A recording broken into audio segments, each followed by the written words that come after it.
Howdy everyone, Nimby here. Today we're just going to be finishing up some Trudes. Just getting the rest of the stream running here.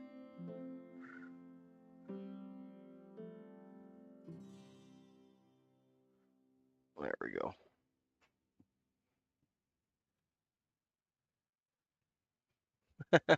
Good morning, mate. Good to have you in, Rob. Good luck with the turkeys.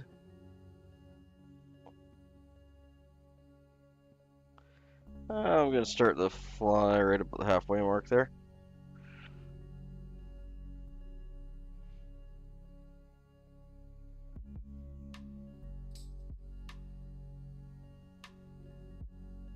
And we'll bring her down to the barb here.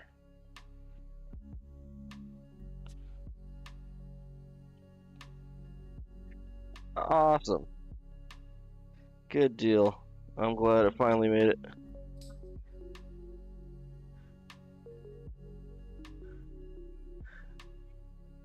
No worries, K-Fish. Enjoy your church. It is Sunday.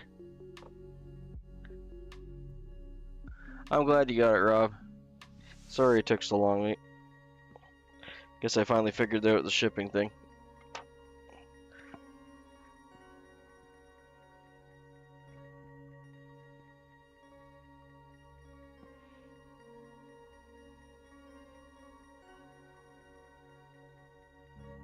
Okay, so for the tail, we're just going to be tying in our golden pheasant tippet.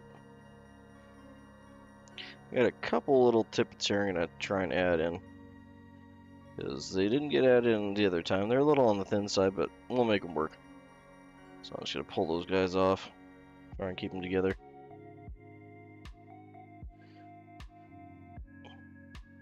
Better to work them in than to toss them. And this one has some like folded fibers here that I'm trying to get to the edge. You'll find that on certain parts of the neck, that they'll kind of misbehave like that a bit, but not a big deal overall.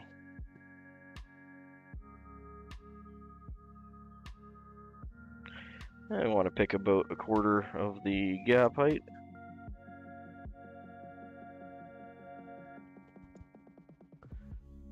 Aw, good. You'll get there, man. It's just one of those things. Remember, it's like a lifelong goal. You never actually get to a finish line.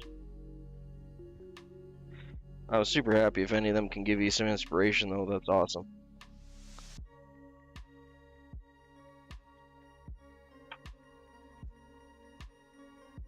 Yeah, Stream Element bot, you're gonna have to chill out a bit today. I think I turned him down. Hopefully he's gonna behave himself. Tried to turn him down anyway. He was going a little bit nuts last time.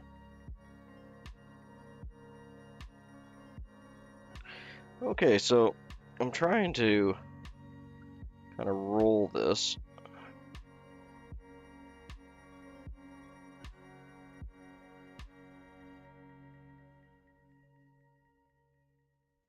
There we go. Looks like that worked well.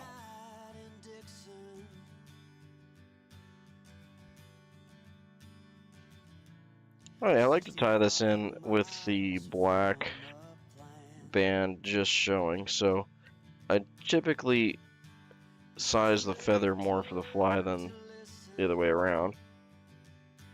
Thank you, man. That's what it's all about.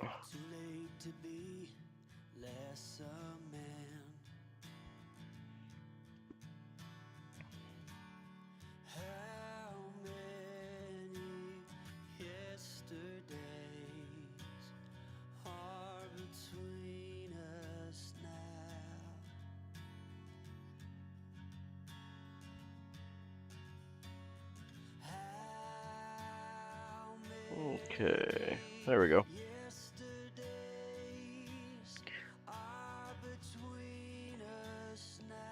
Let's give it a little fluff.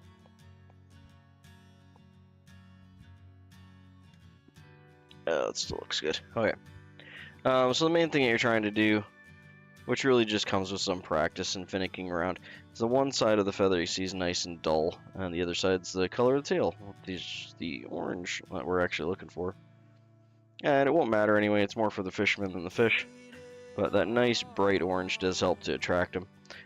So what you want to do is when you're pulling it, after you grab your cutoff, you're going to pull it through your fingers and kind of fold it on itself so it's covering up the dull spot.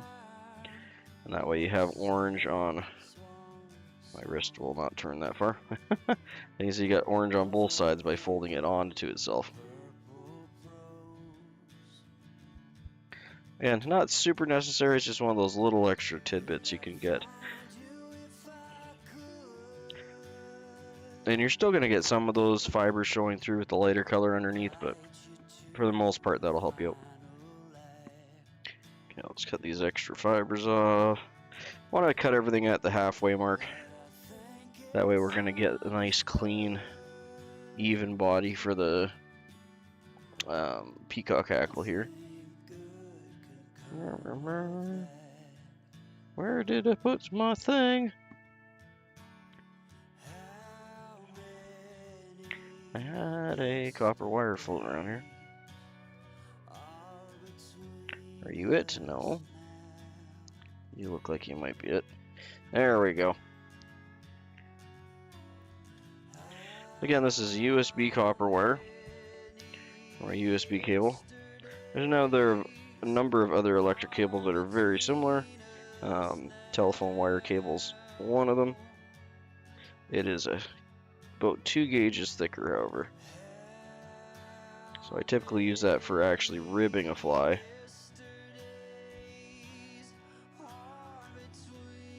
You used to be able to actually buy this in a fly shop in the same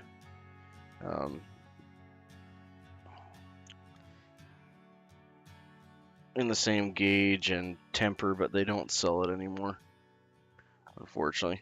I used to have it on my desk here, but I think I put it away in my kit, so we're gonna have to leave that for now. But the Uni used to make a copper wire that was the same as this one. I have not found any manufacturers that do anymore, unfortunately. They're all much more tempered, which will still work fine. Yeah, that's the thing, is like you can't really get much smaller than this without it work hardens like extremely easily, and it's easy to come by. I mean, everyone's got old USB cables kicking around that are dead, and one cable will give you a gob of wire, and it wraps more like thread, like it's really soft, and it work hardens so that once it's wrapped, it has a nice temper to it. It's just all around just perfect for what this is. All right, put my peacock away, so 1 second, let's grab that back out.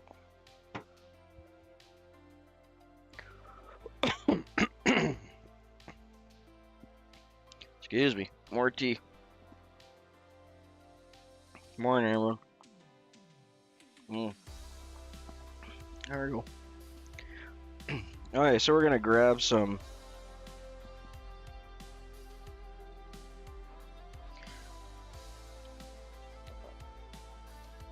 I've been getting by with just 2 fronds here. Your mileage may vary. You may need to get some more. 2 to 3 should be fine. Oh, I got one like really short one. Really long one. 1 second, let's grab 2 long ones. Let's save that short one for later. I could probably get by with 2 short ones, but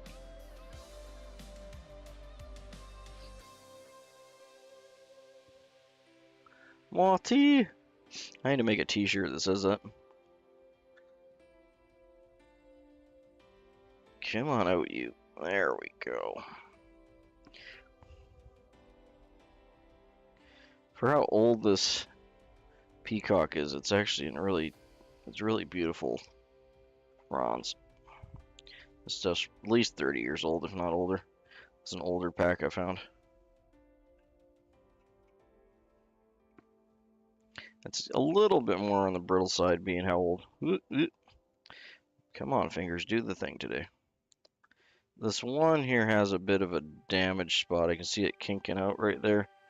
So I'm just going to be careful while I wind that in case it decides to pop there. But we're going to grab our fingernail, run them along the fibers, and it'll pop right at the most brittle spot. And if you want to, for security, you can always cut back a little bit farther than that. And you shouldn't have it break on you. Shouldn't is the keyword. No guarantees in flat-time. Okay, we're going to wrap that all the way back to our barb again. Try not to interrupt our tail. Oh, so you can see how the tail's moving. No, I'm too far. See how it's bouncing? So I'll back up one wrap. See if it's moving. Now it's not moving, see? Okay there. One wrap back. Sometimes that's all it takes, is just one thread wrap difference. You'll notice that on a lot more beginners flies, that's a really common mistake, where they'll tie down a little too hard on the back end and their tail will go all limp and point down. And you can do the same thing with your body wraps or your wire. If either of them get too close to that tail base, they'll limp it down on you. Tail's pointing down a little bit more than I'd like, but I'm gonna fix that later.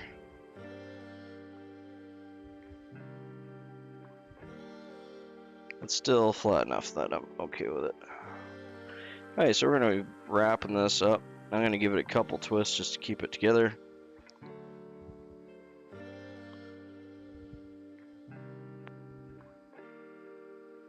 I'm saving the butt ends from these to tie the royal trudes, which we're going to do next. That way I can actually have them half and half. And I think for kicks and giggles we'll probably throw a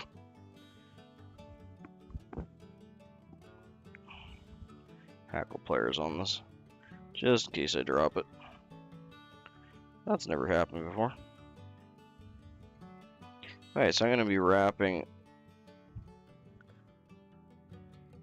Hey, that's so cool. Well, if I knew it was your birthday, I would have threw a little card or something in there.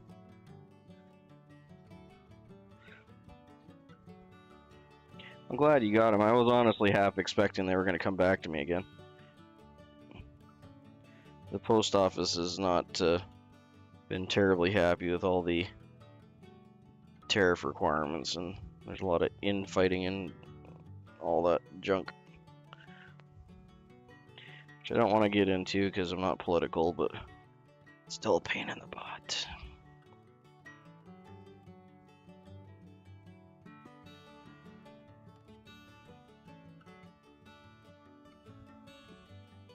Yeah, just gonna do a nice floofy body here and just take my time with it.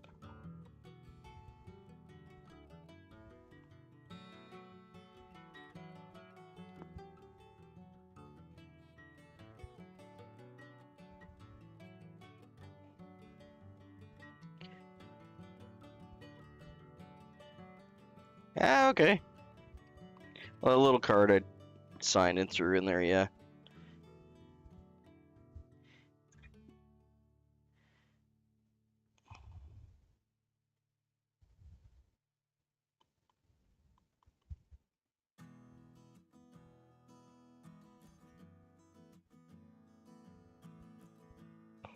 Okay, I'm pretty much at the end here. I'm actually kind of overwrapping this last part. Don't need to, but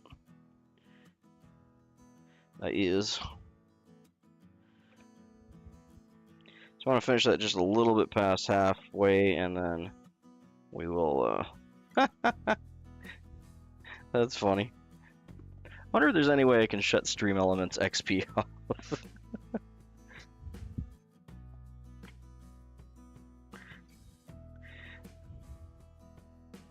I actually like Nightbot better, but I need Stream Elements to work with my chatbot, because I can't get Nightbot to work with my chatbot. Not that there's anything wrong with either of them. I just think Nightbot's kind of cuter. He's a little bit less intrusive.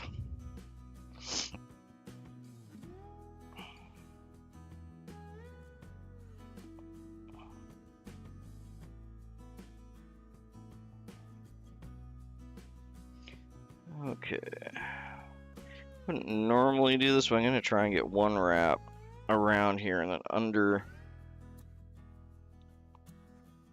the tail just to prop it up. There we go. That's better. That.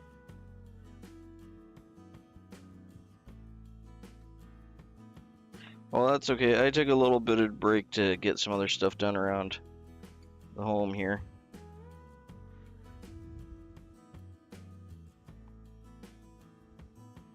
Okay, I'm going to be bringing this the opposite direction as we're going forward along the peacock, and that will counterwrap it, hold it all together, and blah blah blah, pin it down. Yeah, get Debbie and Ethan. Always a pleasure, mate.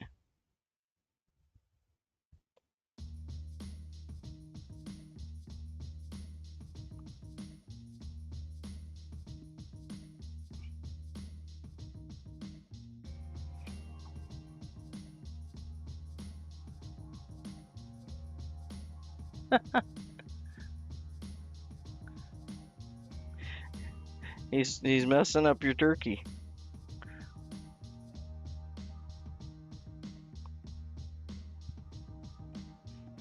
Deer are such cool creatures, I have to admit.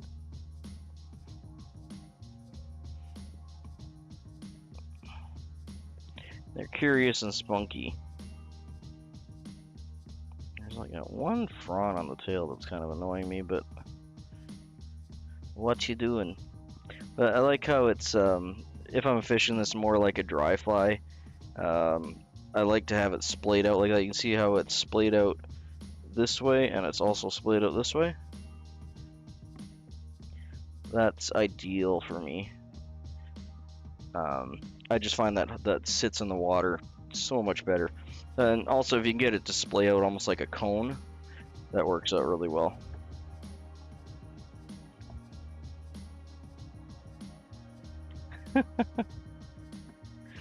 Sorry, mate. Make sure you keep your volume down. You see how easy that work hardens and just comes right off. It's just perfect. Just wonder if I'll get one more fly out of this one. Maybe, maybe not. We'll hold it up. We'll keep it up here. Might be able to use it for something else. Okay, so we're just gonna get a little thread base in here for the hackle. I'm not really building up any bulk. I just want to have a thread base for it to sit on, and then back. We're gonna tie the overwing in right here. And for the overwing, did I bend my fly a bit? There you go. Sit straight. Okay, so for the overwing, we're going to be using some calf tail. This lovely white floofy stuff.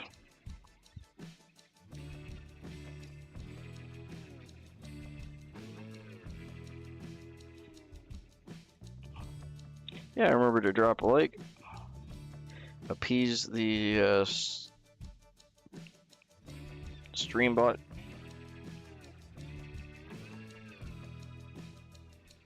Overlord.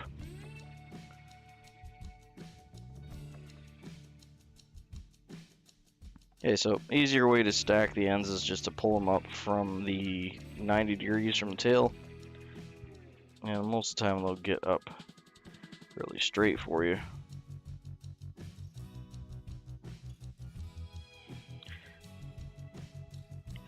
That can be easier said than done.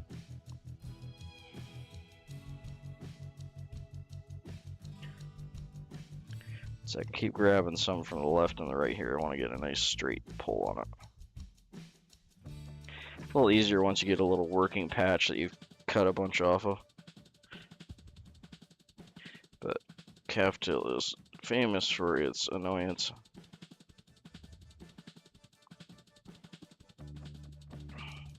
I really should run this particular calf hair and under hair straightener.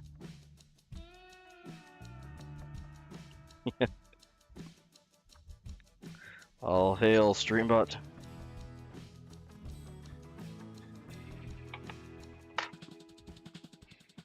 There we go. Hey, it's a nice clean cut. Where's my cleaner?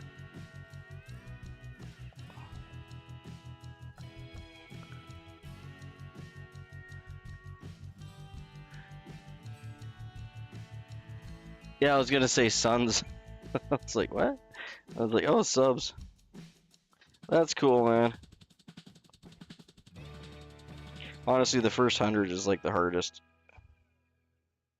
Once you get 100, then the next 50 roll in a lot quicker. Once you get the next 50, and you get around 200, then the next 100 roll in quicker.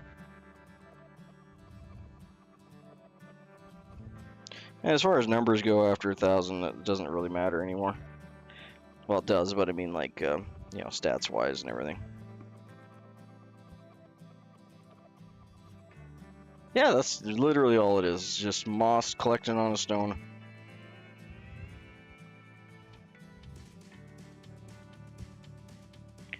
Just trying to clean up that end a bit so I can get it cut to roughly right size, so I don't have to deal with a big floof at the end. So we want it to be about halfway on the tail, so right about there looks good. So I'm just gonna trim this end off.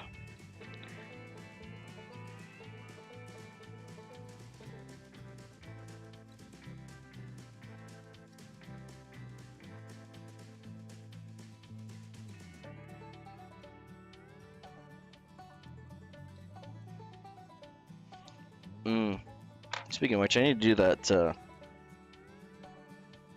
long form video about how to sharpen scissors. So I've been meaning to do that. Okay, so we're right there. Yeah, that looks about good, right there.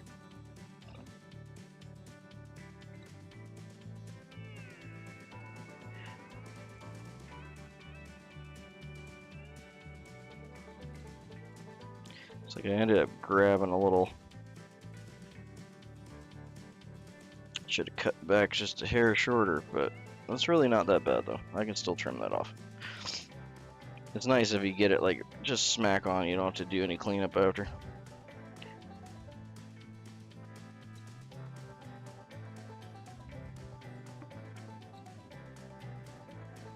So close.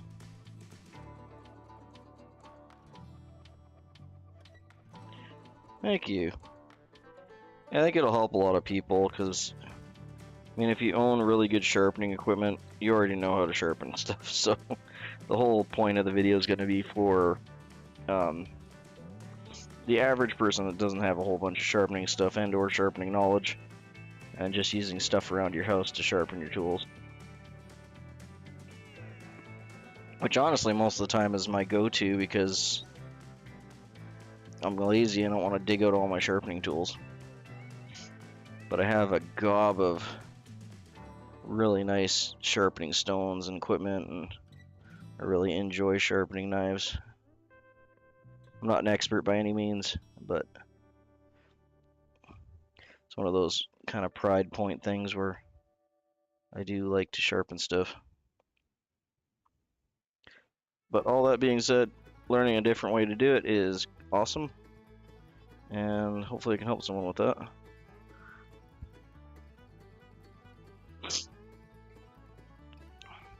And the other nice thing about it is it's you can do it while you're out camping or pretty much anywhere because it doesn't require you to have all these fancy whetstones and whatnot. I'm literally going to be using newspaper, a coffee cup, and my car windshield.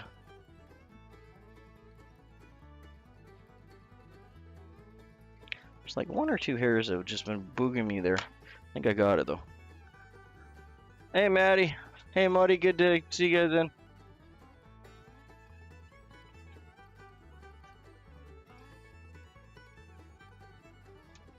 I'm just gonna bury this down a bit.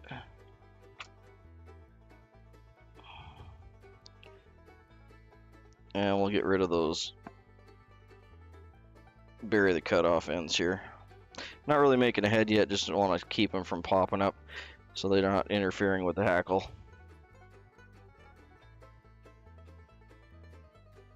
No worries, man. Good luck. You get some gobble gobble.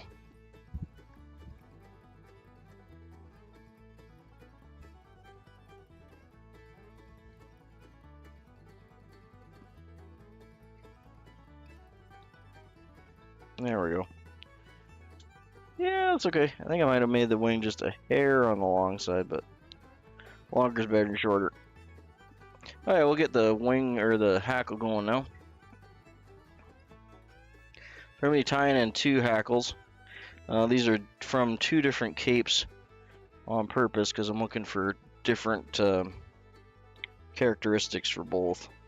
So this one's closer to like a genetic hackle, like a regular saddle red hackle. It's a lot stiffer barb reels and there's a lot more of them, as you can tell. But the barb reels are a lot thinner, and on a Trude I like to have a nice thick bushy front. So we're also going to be adding in, this is also saddle hackle, but from a different saddle that has a lot more web to it. The web travels almost all the way up, as you can see there.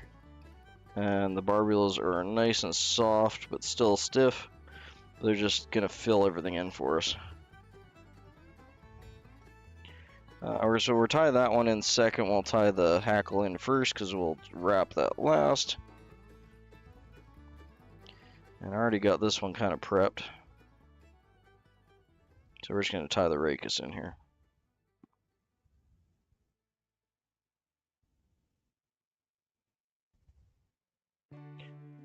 And about 4 or 5 wraps, trying to keep that nice and smooth, and we'll go back. There we go, and we'll tie the second in. I gotta clean this guy up.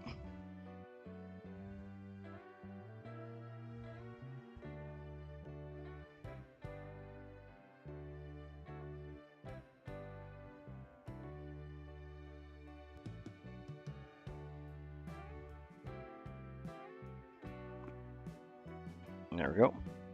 And again, this first one is really just to add that floof, add a little body. If you have some really nice genetic hackle, you can get by with just 1. Traditionally, they would have tied up to 3 hackles on here.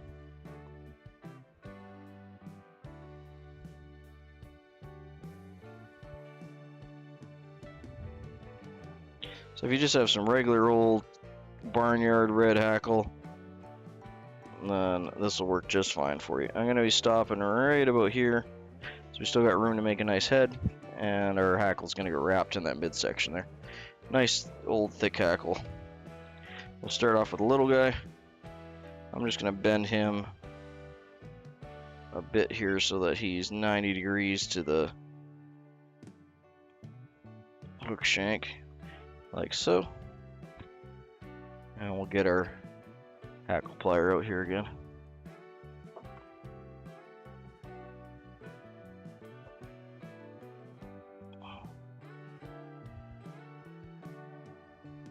So let me fight with my hackle pliers here for a sec.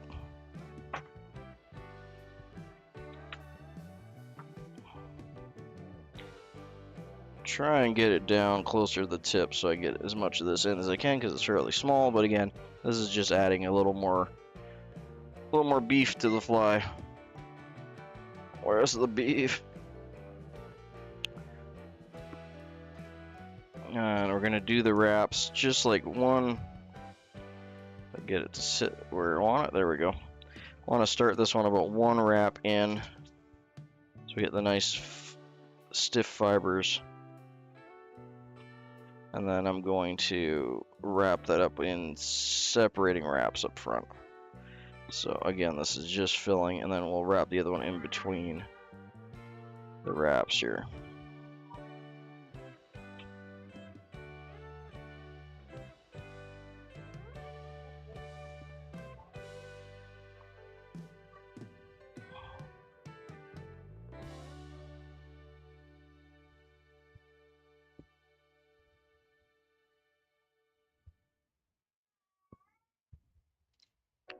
There we be.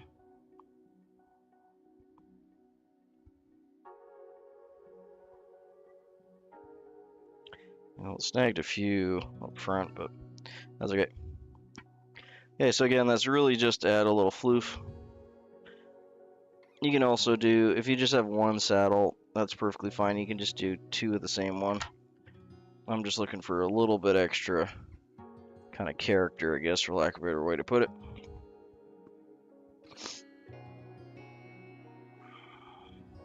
I'm going to throw 1/2 hitch here, actually, just to set that.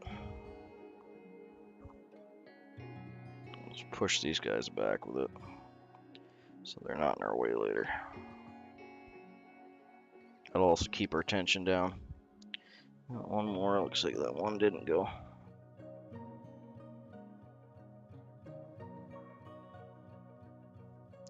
There we are, good enough.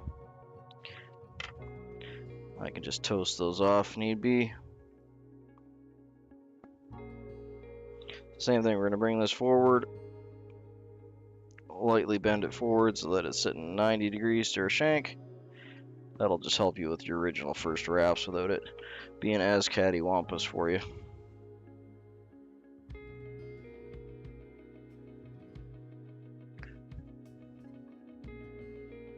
And this one we want to go right on top of that wing without interrupting it, so I think we got her good.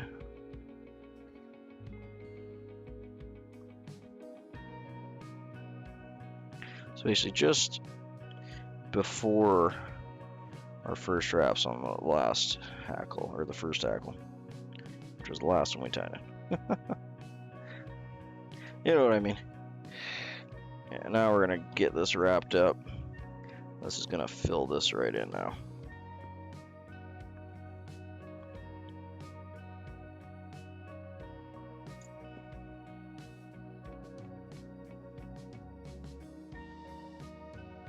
This will give us that more stiffer flotation that we'll need to keep this up.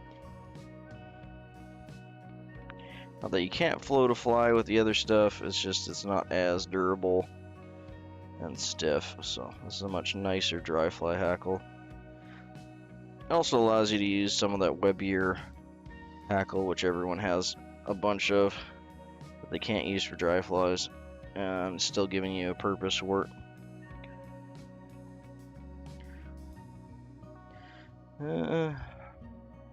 That point where it's like, do I get one more wrap in? I gotta get one more wrap in.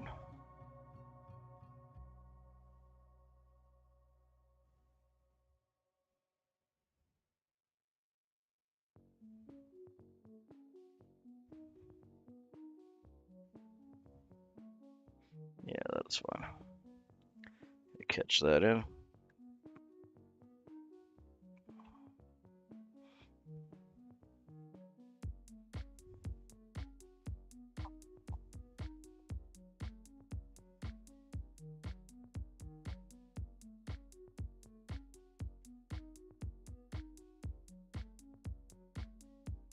There we go, beauty. Yeah, just gonna throw a 1/2 hitch in before we trim that off.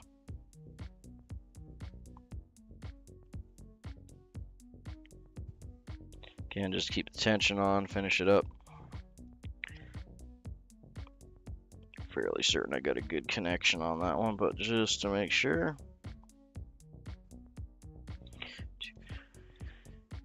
Two 1/2 hitches should do it, and we'll clean that up here, cut that off.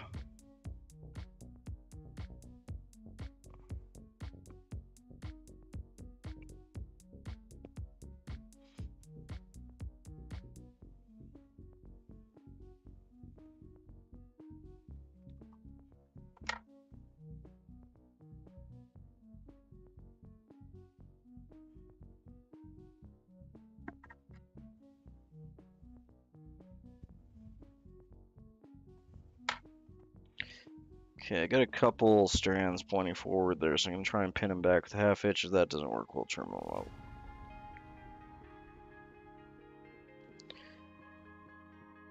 That worked for most of them. We've got one or two still going forward. Try again.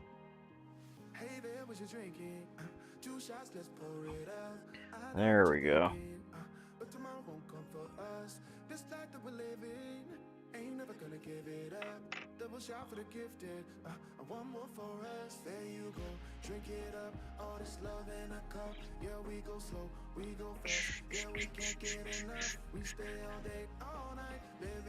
That's a nice bushy Trude. I'm happy with that. A couple kind of crazy wing hairs up here, but overall that's really good. I'm happy with that guy.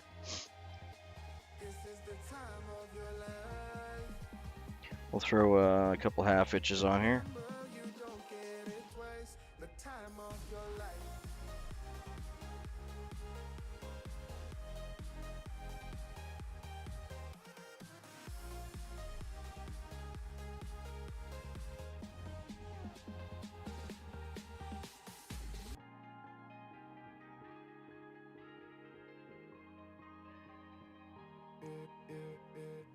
Don't look at the past, no, we're not going that way. Oh, now make it last, make it last to the break of day. No matter what people say, live life in a fast lane. Okay. There's that one that's just being a booger that keeps popping forward here. Yeah, we go slow, we go fast. Yeah, we can't get enough. We stay all day, all night, living in paradise. Remember, Otherwise, the rest of them are all playing ball real nice. There we go. this is the time of your life. Remember, you don't get it twice. The time of your life.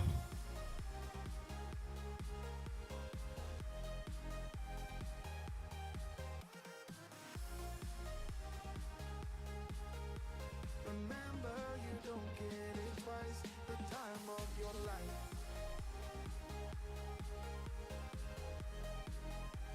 There we go. That's a nice Trude. I'm actually really happy with how the proportions on that one. Everything turned out pretty good. No crazy flyaways too much. Yep. Good deal.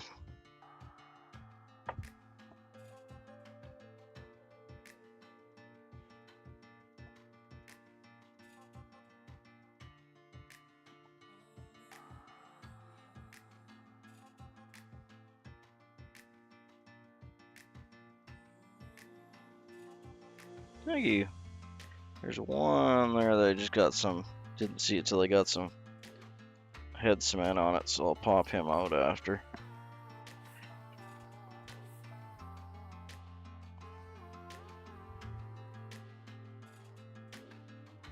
This camel uni darkens up so nice when you get the head cement on it. Just turns into such a beautiful color. Alright, let's just free these couple here.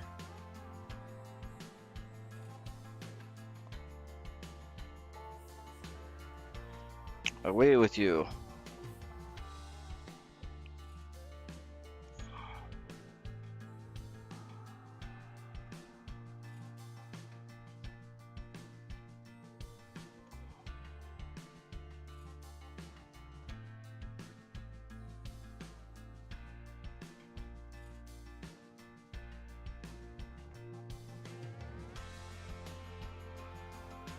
You definitely don't have to do that, I'm being fussy.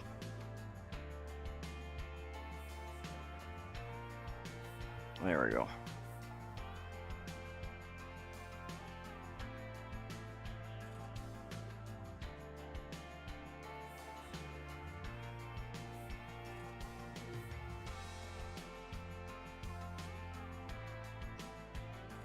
Beauty. Okay, that's much better. It's a nice bushy. So you see the difference that the two hackles make together? They're just slightly different size too. So the bushier one in the middle is coming out about, 80% of the grain or so. Just gives it a nice fuller hackle look, which is really just kind of what these flies are about. They're like about that nice big bushy front hackle for these patterns. Okay, so just do a quick spin and spiel on this guy, and we'll move on to the next one. Then we'll get into some royal truths shortly here.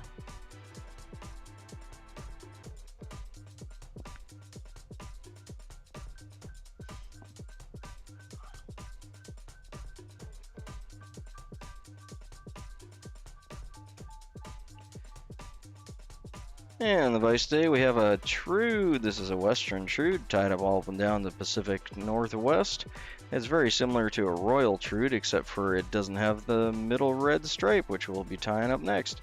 Wonderful little pattern. You should definitely have these in your box. It's just a classic searching pattern for brook trout and cutthroat, especially if you're fishing creeks and rivers. It is also really good for around bulrushes and if you're trying to coax fish out of the cover. Wonderful little pattern. You should definitely have a couple of these in your box.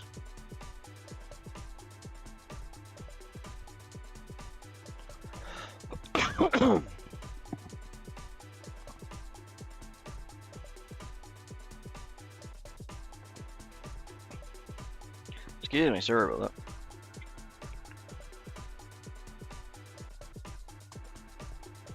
that. More tea.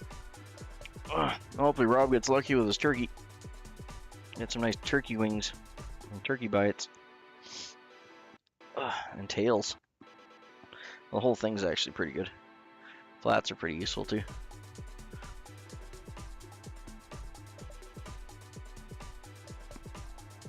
Alright, I'll get another hook in here, get the next one going. He can go hang out with his friends. I'm gonna pull the hook out first here, just so we got a spot to kind of stick him in. There we go. There's his 4 friends. He's got the biggest swing out of the whole bunch, but that's okay. We won't judge him for it.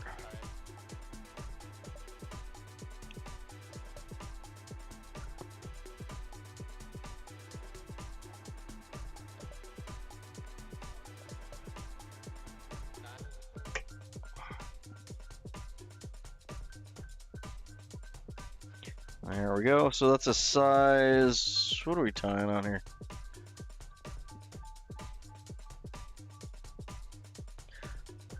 I don't remember if that's a size 10 or a size 8. We'll go with size 8. I think it's size 8.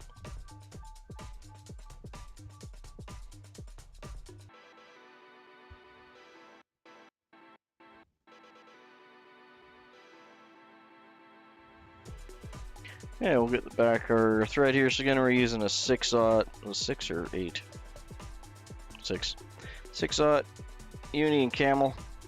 You can use a rust brown, you can use black, wherever you got handy is good. The traditional pattern calls for this for brown thread, but it works perfectly fine if you use black. It just helps to hide the thread when the hackle portion, because the hackle portion is so large on this pattern that the black will bleed through a little bit. But honestly, I think it's more aesthetics than anything. It's not gonna. I really don't think it would interrupt any fish takes for you. So just gonna bring that back right to the barb. There we go.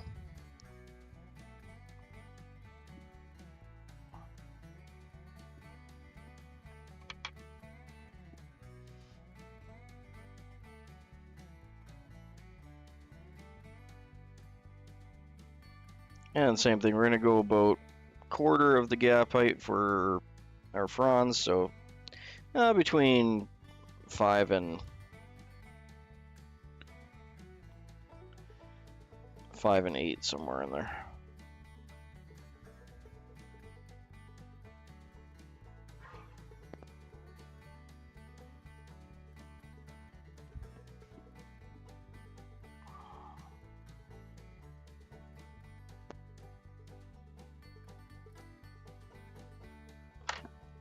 There we go.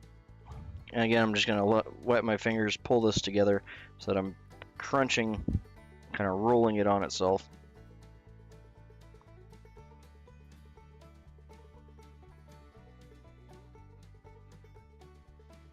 There we go. That'll give us a nice orange on the outside, in theory.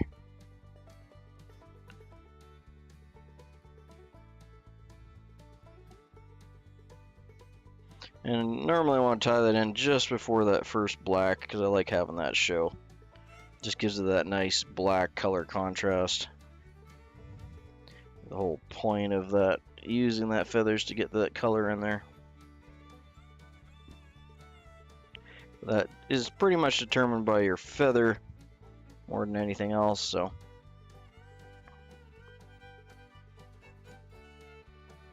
Your mileage may vary. That one's sitting much more straighter, so I'm happy with that one. If you are having trouble with it, you can toss one wrap of thread like I'm doing right now underneath. Tighten it, bring it around, and lock it in. That'll raise your tail just slightly. See, now the tail's nice and flat. So if you're fishing these dry, you typically want to have as flat a tail as you can get because it's going to give you the angle that you need to your hackle, so it'll float correctly. So throwing one wrap of thread underneath there can definitely help that. Okay, and we'll tie in our wire next. I'm going to grab a new wire here. Last one's getting a little on the short side. Oop, this one's getting a little long. One second. Got two here.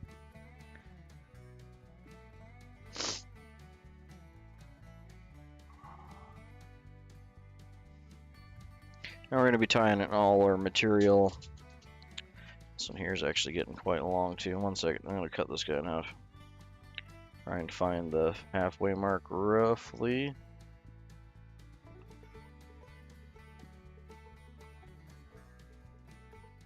Right there, that'll do.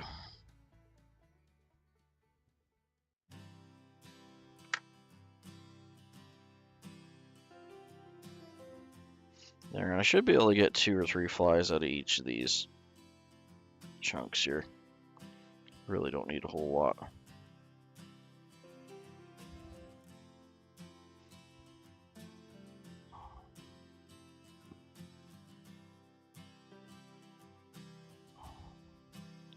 Tie that right into the halfway mark there, and then we'll get our peacock and tie it back. That's perfect, just fits in my material clip. So for the peacock, we're going to be grabbing 2 longer strands here. If you got shorter peacock, grab 3. This peacock is fairly long, so I'm getting by with just 2. Again, your mileage may vary, so adjust it as need be. It's not a big area that you need to do, just the half of the body.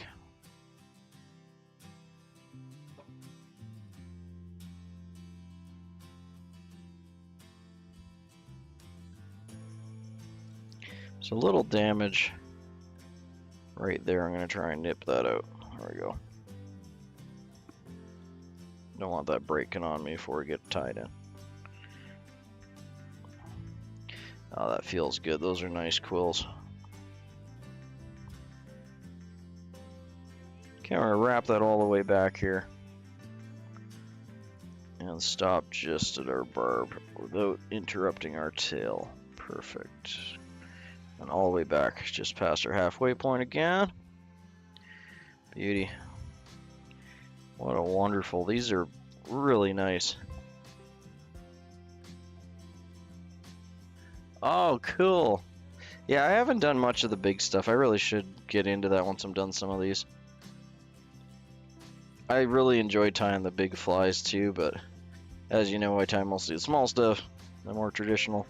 But big game like pike flies and minnow stuff is just fun. The big boys.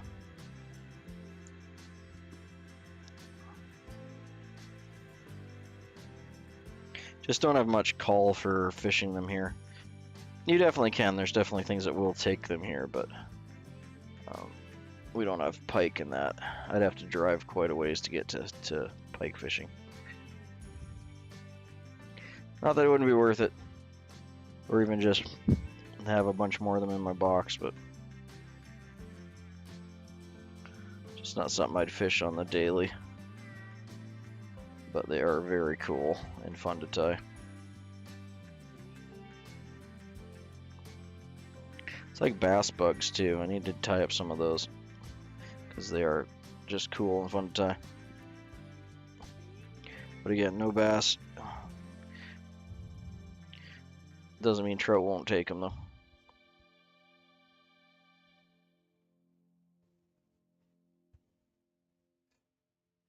Okay, just gonna be wrapping this up, touching wraps. Nice thick body going.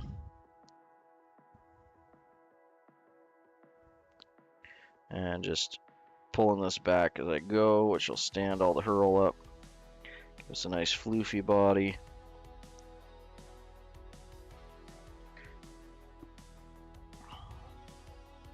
There's just something about the emerald green on peacock hurl that's like magic for fish.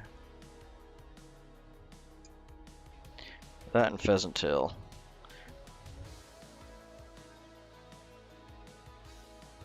Well, I'm sure because they're, you know, your top predator fish, right? They're gonna eat anything that ticks them off.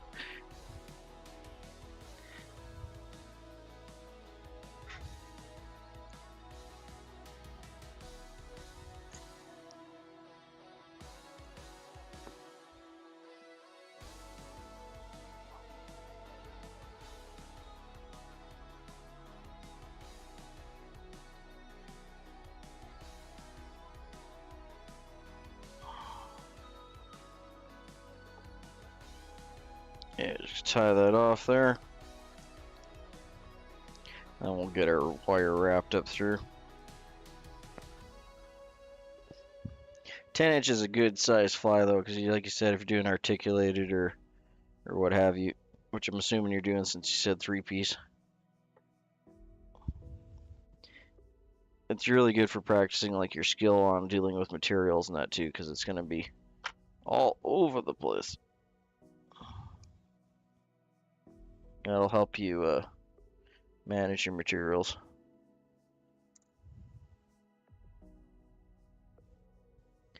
Oh yeah, we're gonna wrap the copper wire up. And we're gonna counter wrap this the opposite direction we were wrapping the body. So it'll sit on top and pin everything down. This makes it incredibly more durable. Doesn't add really any weight to it. Since it is a dry fly, this wire is so thin that it's not gonna make any difference that way. But it will hold it when the trout teeth hit it. That is for sure.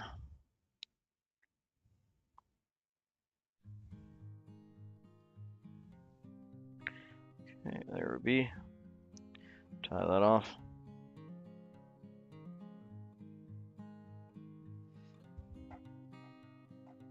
And I'm just gonna helicopter that. There we go.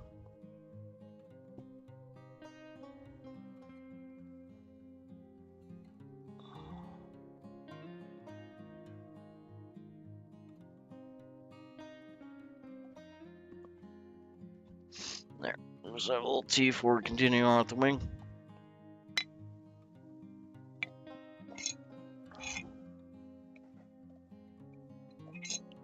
You can segment that out however you like, because you're not really doing it for the segments. General rule of thumb is 5 to 7. Whenever you're wrapping any body segment is a good idea. So most of the time I shoot for like, so I can fit my bobbin in between each one, or bodkin. So that there is segmentation that allows it to puff off. Obviously more wraps will give you a little more durability than less. So if you're going for durability, especially if you're fishing like a creek or small river or creek, they're going to get beat up a lot more than if you're lake fishing or still water fishing, just because you're going to be banging it on the rocks and trees and get stuck in shrubs and you know, all the things.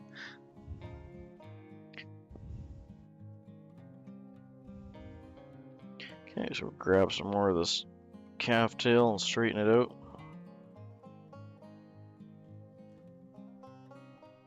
It's a nice long calf tail too.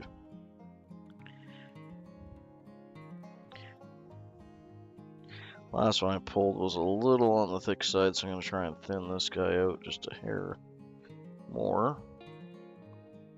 You don't need a whole lot of a wing, even though I really like the silhouette of the last one. That's really more for the fisherman than for the fish. Remember that this is just representing like a wing shuck. And they're not that big on these things. It's not super necessary to have a giant wing back there.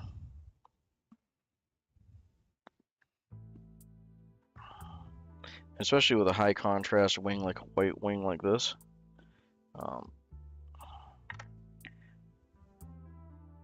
You don't need a whole lot. But time whatever makes your heart sing.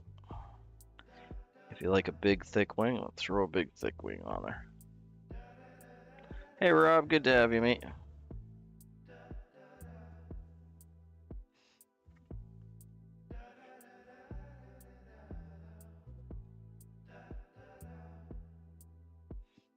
I'm just trimming this off to clean it up a bit here. I like to do that over top of my wastebasket so I'm not making a big mess.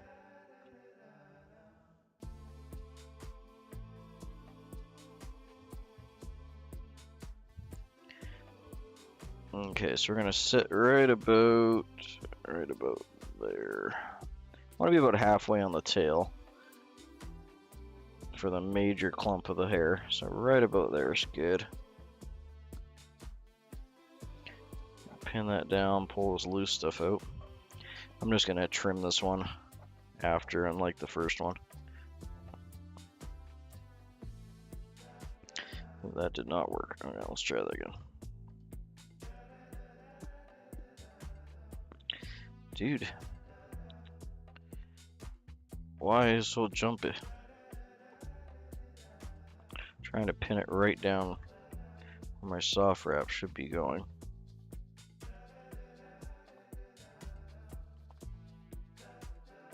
Yeah, that's better. If you don't get it on the first try, just reset your wrap because your first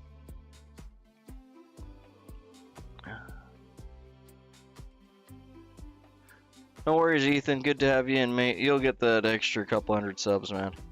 Just keep at it. Don't worry. Good to have you in, man.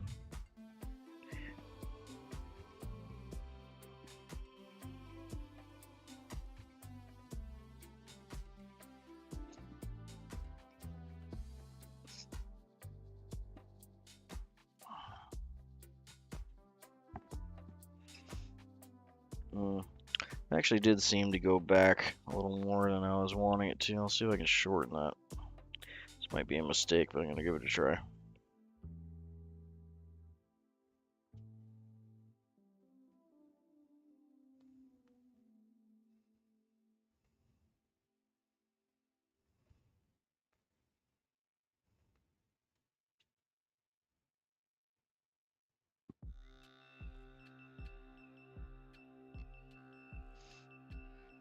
There we go, that's a little better.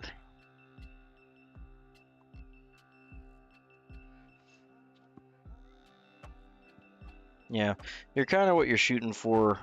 Again, it's a little bit more personal preference than most things. You want to be about halfway on the tail for where most of your tips are ending. If you want a really tight tail, you can stack the tail before you tie it into, and it'll give you a much, cleaner end.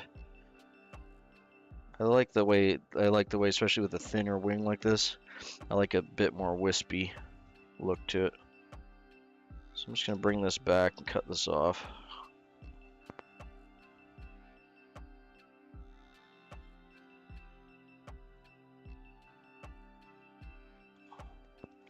Like so.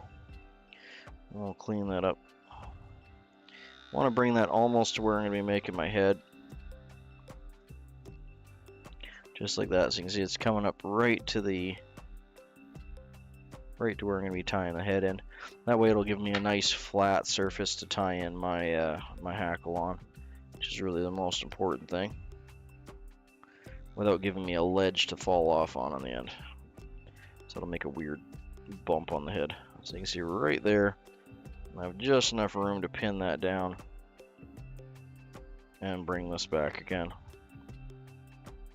And what I'll do, that'll give us a nice even flat surface to tie the hackle in on, just like so.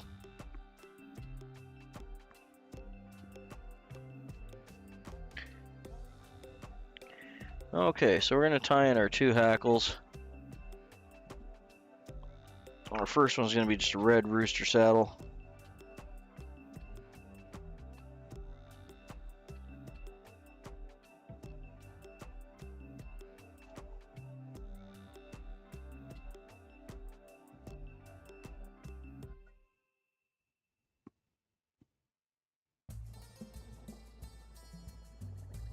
Like so.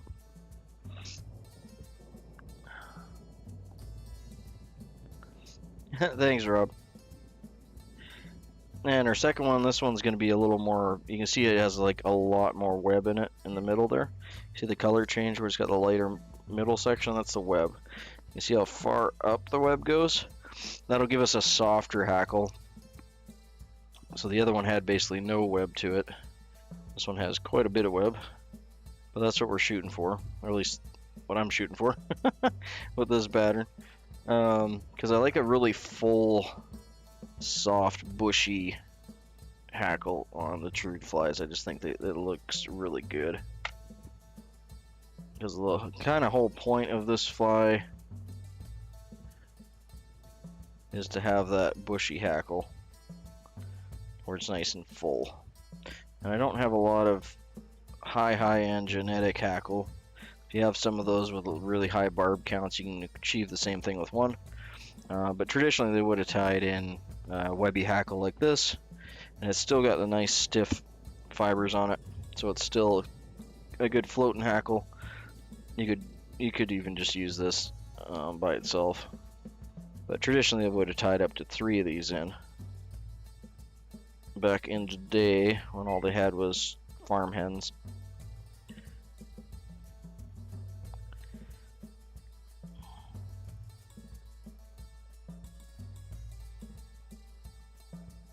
Okay, we're going to leave our thread right there. That's good. I'm going to be pulling this first hackle back and just bending it gently at 90 degrees from the shank. That'll make it easier to wrap, so you're not fighting that initial torsion.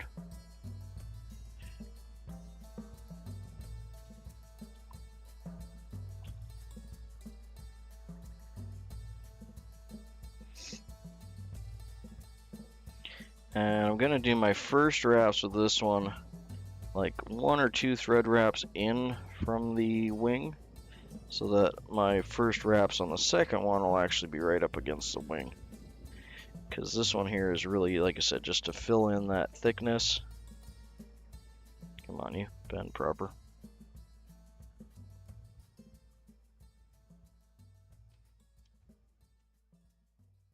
Come on now.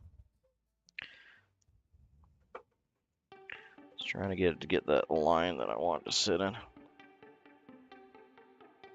It's not super important because it is going to get buried in with the other one, but I do want to stand up proper. There we go. And then the rest of this is going to be kind of open wraps like you would almost on a woolly bugger, but a lot closer together. So there's room in between the wraps for the other hackle to go. Because this is just, oh, I broke my tip. Well, let's start over. I was grabbing like as close as I could to the tip so I could get more of the hackle spun on, but downside to that is it's a lot more brittle.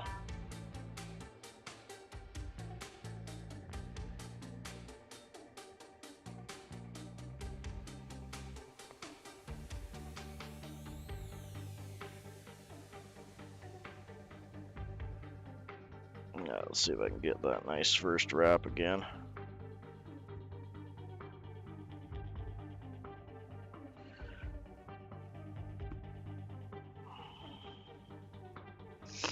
No, it's not horrible. It's a little more front facing than the first go at it, but That will definitely do. We're just gonna slowly work. Oh, really again? Okay, hold on. I might have some extra fibers stuck in my. Let's clean these out. Because I didn't break, that slipped. I didn't really have a good grip on it, obviously. Let's try that again.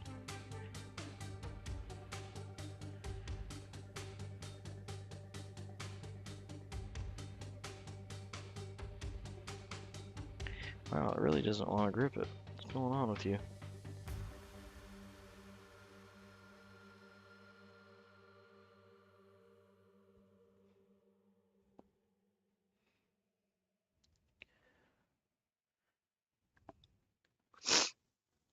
Hey Matthew, good to see you, mate.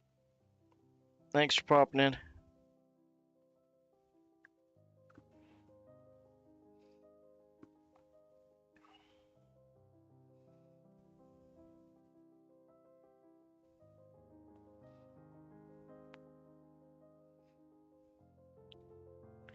Okay, I'm just gonna try and be a little gingerly because I already nipped the tip off that a couple times here.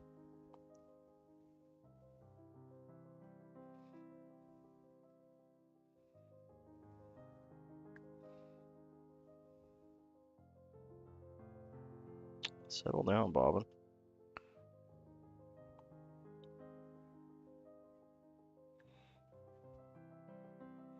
Yeah, I got a collection of all sorts too. These ones are actually my favorite. There's just an old pair from one of my first tying kits, actually. They used to give them out in the Thompson Model A Vice kits in the 70s. I haven't really found any since then. They're just manufactured in India, like they're nothing crazy special, but I like the fact that they're exceedingly light. There's not much wire to them, so they don't really pull.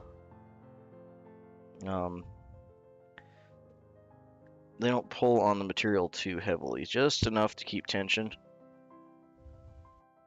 But unfortunately, because I've tied thousands of flies with it, the jaws aren't as grippy as they used to be. I have been able to recondition them a few times by straightening them back out and then using a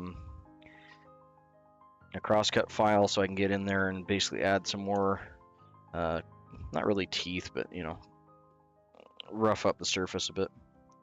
And that seems to help, so it's probably time to do that again. Okay, so I got that once. I'm just going to do it a second time here. Just because this one is being so slippy. I feel like it's a good idea. Okay. But yeah, another type that they used to, after that, closer to the 80s, they switched to these in the Thompson Model A kits. Wow, I just realized my white balance is really out of whack. See if I can fix it with my hand.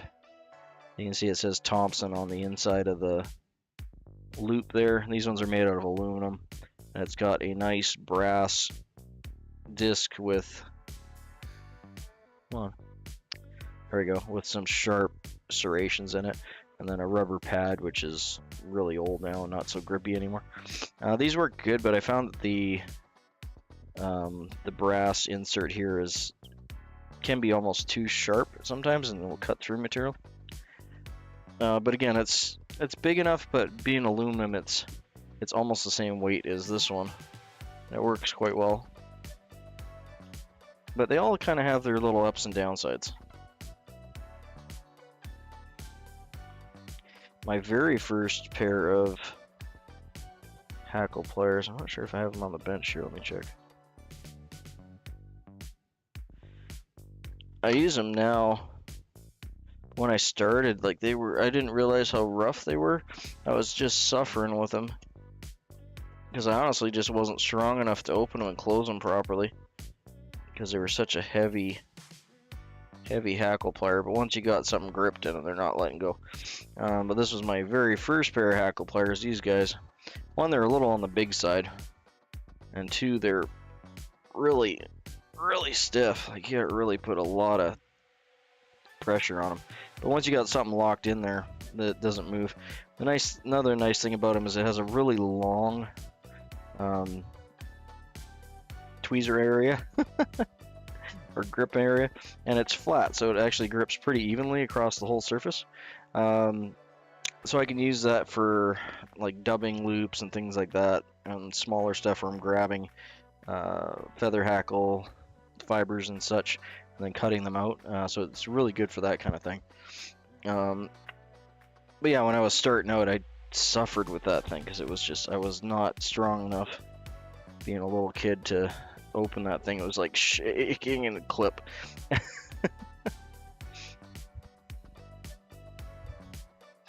Okay, so we got our second hackle. We're just gonna bend that out so it's 90 degrees. We're gonna take our trusty Slippy the hackle pliers. Maybe that's what I'll start calling you, Slippy. And we're gonna wrap this just on top of the wing without interrupting it. So as long as you're wrapping on it and the wing isn't moving, you probably got it next. Perfect. Nope. Come on, Slippy.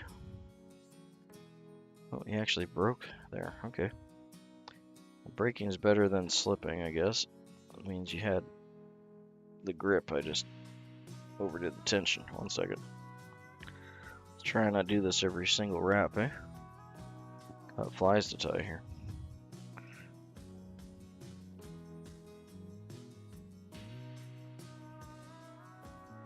Okay, so we're gonna get for 2 wraps to start with.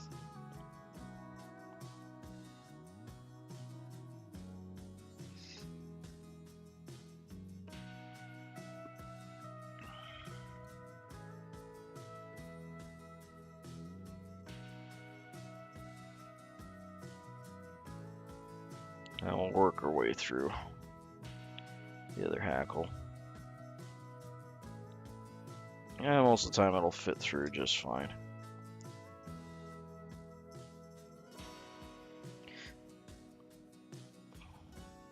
You just wiggle it back and forth a little bit as you're bringing it through. It'll normally find that little trough that you left from the first hackle because you weren't going right butt to butt.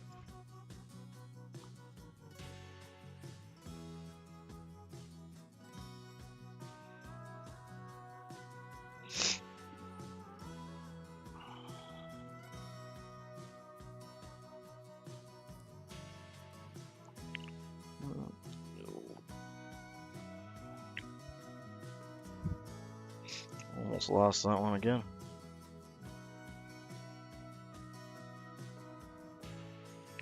Try and get this one last wrap in here.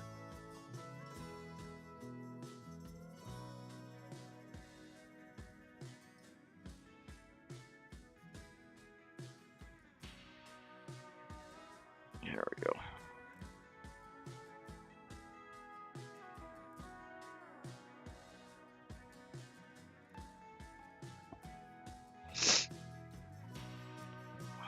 Well, I'm going to do a half hitch here before we actually clip that off, just to be on the safe side.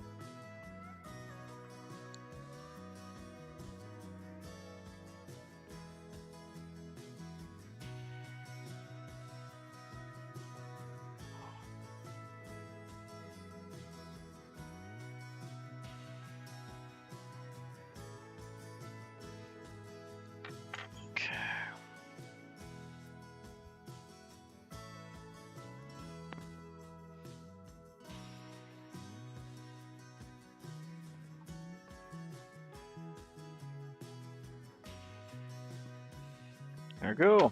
It's free. There, went all the way to the tip of that one.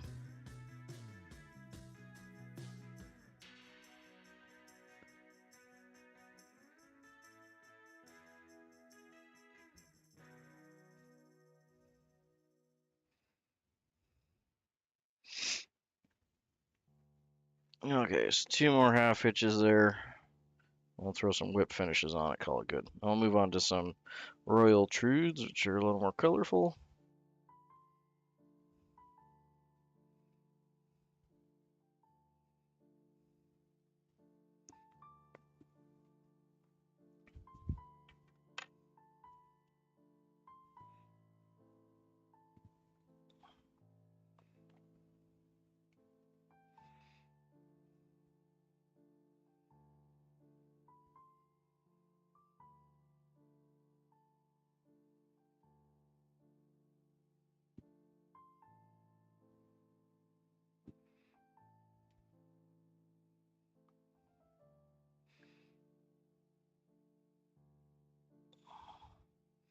That's tightened up nice and good. I always like it when the whip finish. Give it a little tug and it just sucks up real nice. Makes me happy. There we go.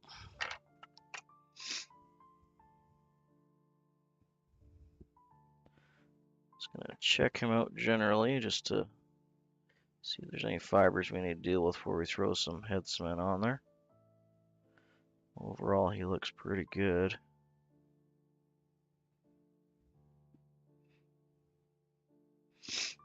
Yeah, happy with that.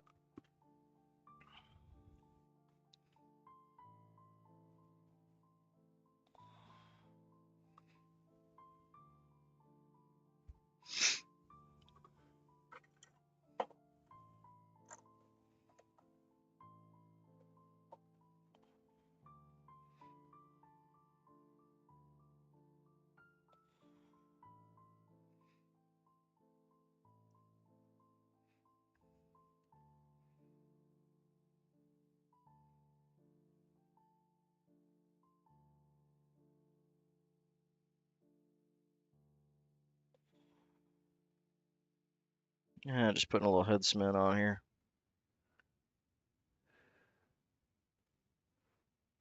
There we go.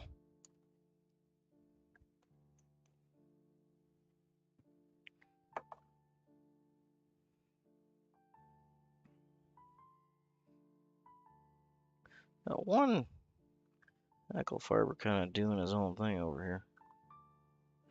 You gonna want to fix yourself or not?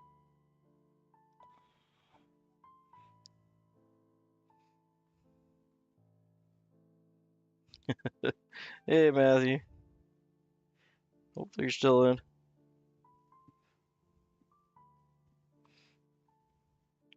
Yeah. I don't know if I want to pull that one out or not. It really doesn't matter. I know it doesn't matter, but yeah, he's not that bad. He's still kind of in line. He'll do. There's always got to be one kind of crazy one, isn't there?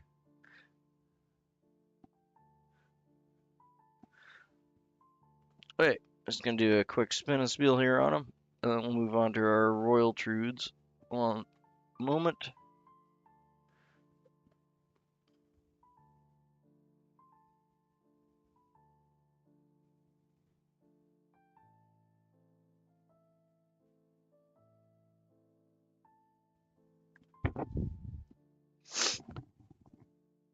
Okay.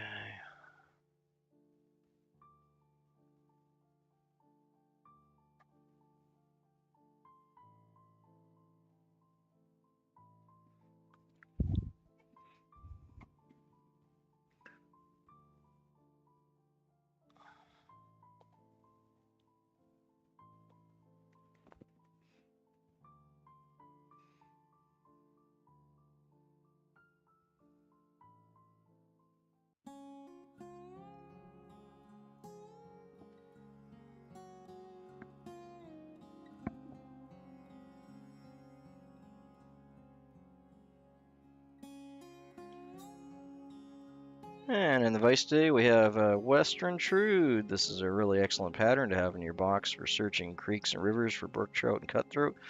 Wonderful little thing. It's used generally to pull along the surface and then just popping it just under the surface and stripping it through, or allowing it to float down a creek or a river around some cover like a log or rock that you're trying to fish around, and coaching the fish out from their hiding places. Wonderful little thing. You should definitely have this in your box. It's used all up and down the Pacific Northwest. It's really close related relative to the Royal Trude, which we'll be tying up next. Wonderful little thing. Add a couple to your box, eh?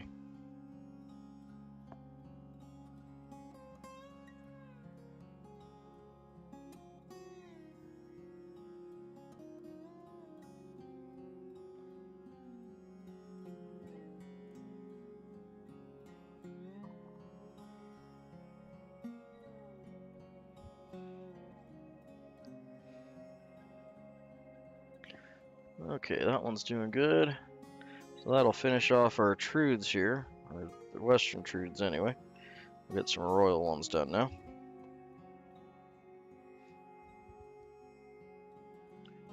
Pop them in the cork. Ugh.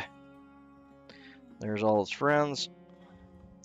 One wing on that one's just a hair longer than I would have liked, but overall, it's all good. Since they're all going to be hanging out together anyway, sometimes it's better to have slight differences. And we got our, not elk hair caddises, which ones were those? Annihilators? Yeah, that's right, Annihilators. Still need to tie, I need to do one more of those, looks like. Yeah, I need one more of those as well. But we'll do that after here.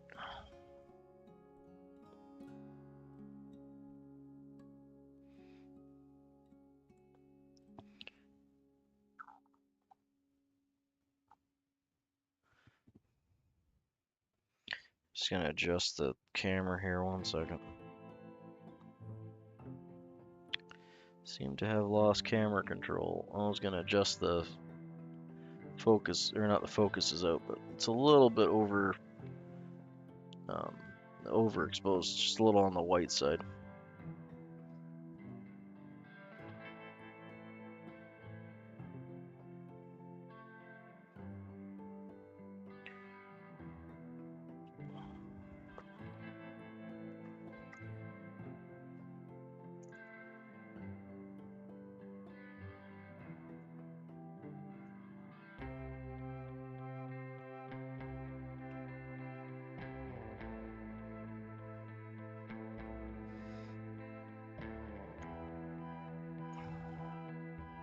And I think for the Royal Trude, I'm gonna go down. So we'll go down a hook size. 1 second.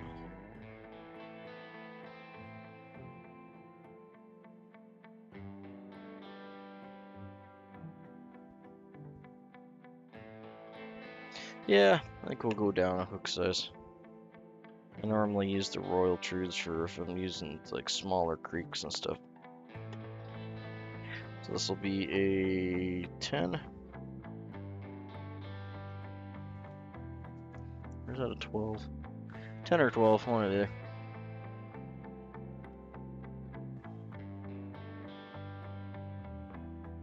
Just gonna get a bunch of them out here on the cork 1 second.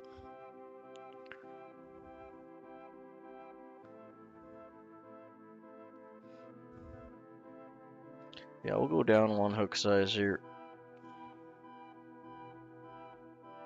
Does make tying the bodies a little bit more challenging than the bigger ones.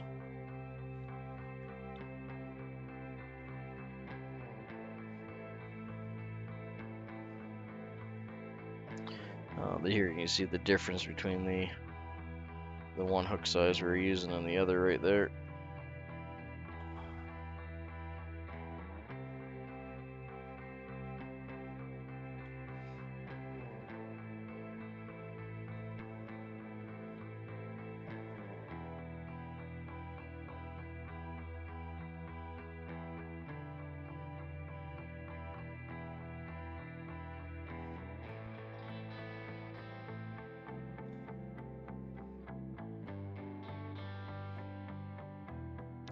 So I'm just gonna add 4 hooks to the cork here so I can keep track. And we got 1 on the vise, so that'll be 5.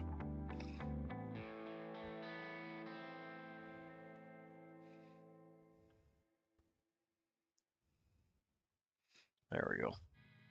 That'll do just fine.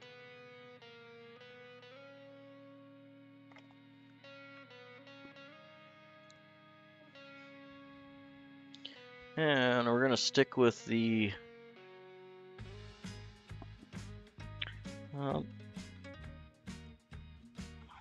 yeah, we're gonna stick with the brown thread for this.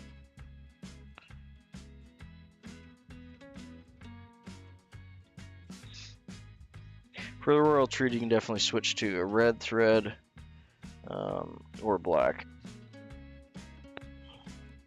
I'm gonna stick with the brown, see how it goes. So again, we're gonna go halfway.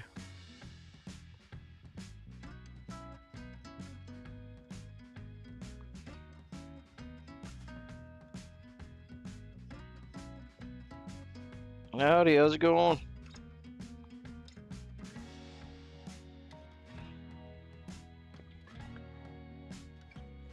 Davian.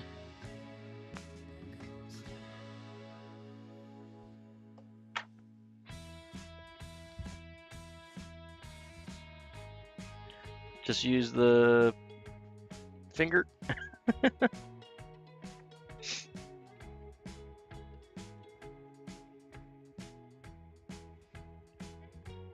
Okay, so we're gonna use some. What's left of the? Not a lot on here, but what's left of the?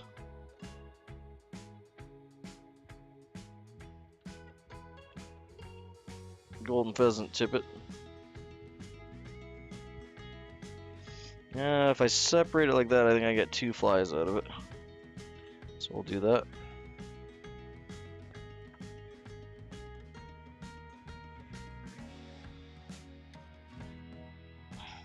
Yeah, hackle pliers can be a bear love-hate relationship, that's for sure. Alright, so gonna tie these guys in right at the butt here. Try and keep them on top of the soft loop. There it be. Let's do the last wrap just above that barb. Looks good. There we be. Yeah, that'll work fine.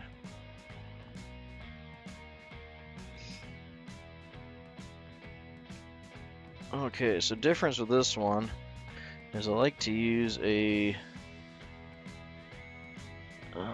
where did it go? I just bought some. 1 second.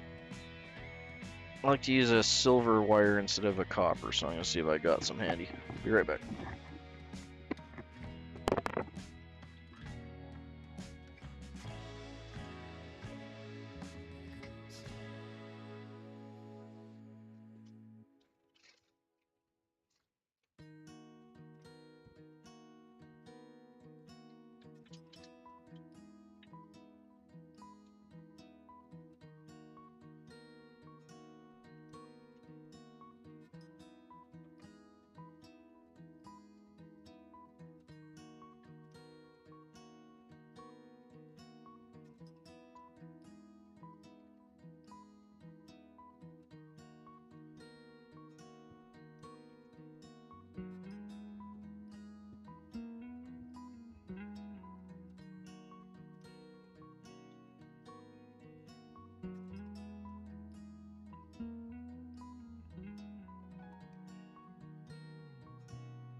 There we go. So just going to be using ultra wire and silver. See, I thought I had some. It is extra small, but I thought I had one size smaller than that, so let me check here again.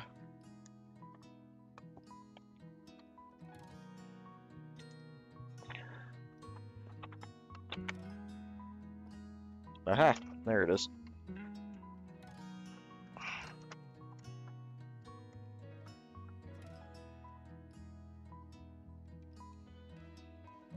There we go.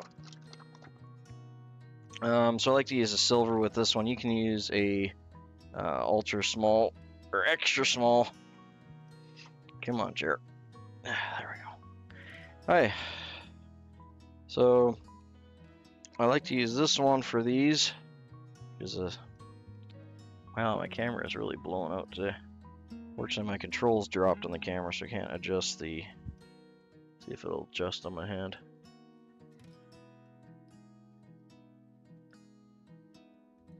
Wow. Okay. Sorry guys, that's really blowing out there. Anyway, it's a 0.1 millimeter wire, so about as thin as you can buy. You can see it coming up there. If you can't get that, then the extra small will work fine too. I'm gonna try 1 second here. Let me see if I can get this controls on the camera to fix here. 1 second.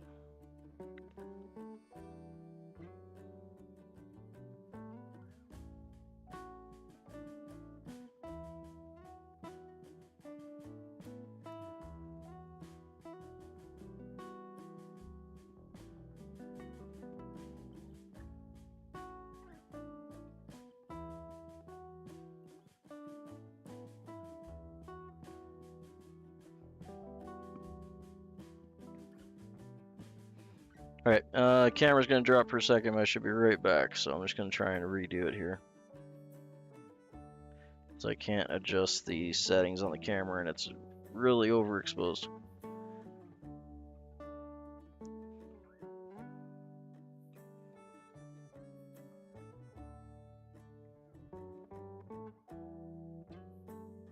Oh, that's much better.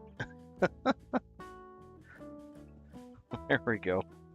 That might even be a little dark, but it's better than it was. Let me try and adjust it now. I got the controls back.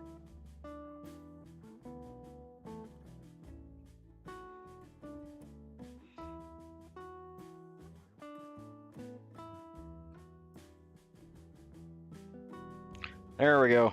Okay, that's gobs better than it was. Sorry about that, guys. We're back. You can actually read stuff now. That's much better. Okay. So exercise or extra small wire uni, or not uni. What is this? Ultra wire.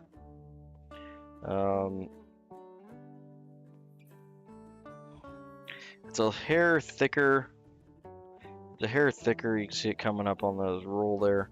It's a hair thicker than the Simplify. This works a treat also for chronomids and such. But yeah, it's a 0.1 millimeter or 0.04 fourth of an inch. So very, very small. And it's really hard to find this in copper, actually. If you find this in copper, grab some, because you can find it in silver quite commonly, but a lot of stores won't carry it in copper. Maybe it's just harder to get the copper this thin. But like I said, for copper, I just use the USB wire, or inner strands from a USB cable, because it's perfect for this.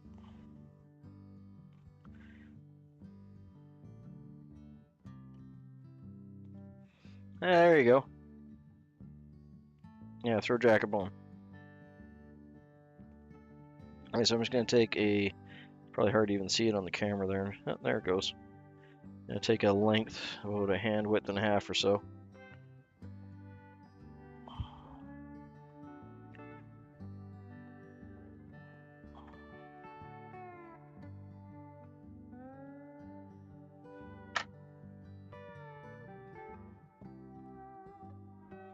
And cut that off.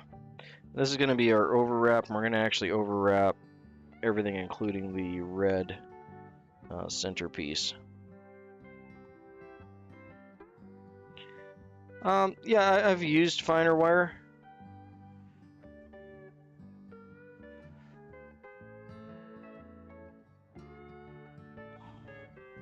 Actually, if you need finer wire than this, then this is pretty fine. You can get it out of coaxial cable. A lot of decent to higher end coaxial cable will have half as thick as this, so half a millimeter. Or half a point. It'll be 0.05 or whatever.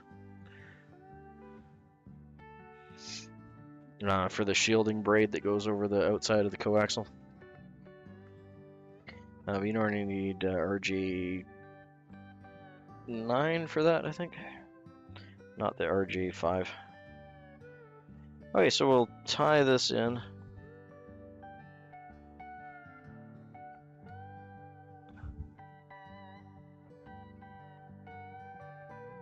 Five a day is a lot of shorts. I mean, I try to get one a day in.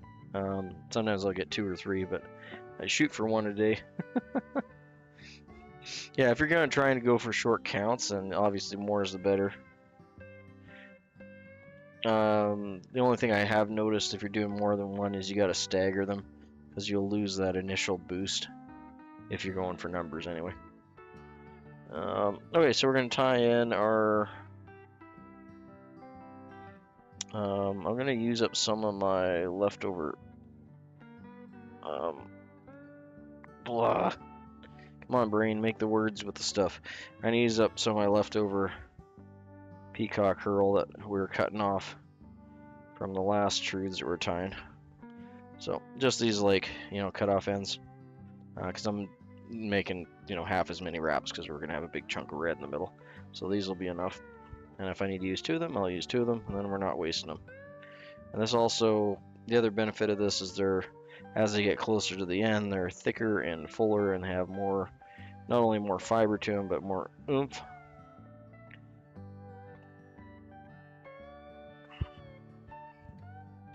And I would normally tie this in all the way, but since we're adding the red, I'm going to tie it in just just before the point.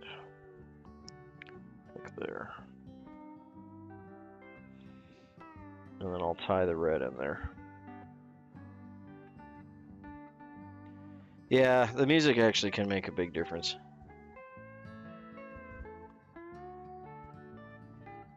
I still worry though, like with the trending music, like sometime, sorry, bumped my camera. Sometime in the future they're gonna come back and copyright claim all that stuff, and it's like, it still worries me. I still don't use any copyright music, even in my shorts. I'd like to though; it's a lot more fun, right? But I'm still worried at some point in time someone's gonna back that up. But then, who knows? That would cause all sorts of problems.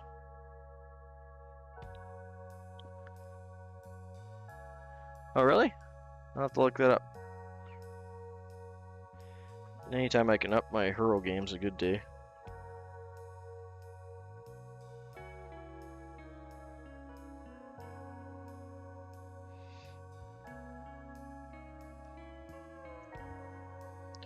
Come on, man. I had it all nicely twisted so it wasn't going to split on me, and then it decided to split anyway. Let's twist you up again. So yeah, I'm going to be wrapping this and my red section one direction, which is towards my head, and then the other ones will be the opposite direction when I'm wrapping the wire. That'll pin everything down. It gives it a really nice look with the red middle, in my opinion. Why you split? What are you doing? 1 second. Why you no wrap nice?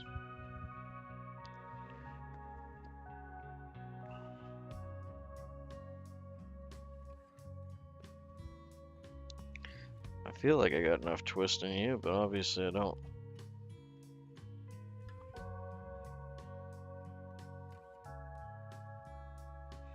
I don't like to over twist it because it will give you a higher chance of breaking, especially with the brittle ends like this. But I still feel like I had enough twist in it. Well, I'll keep going. Can't argue with it if it's split and I don't have enough twist in it. There we go.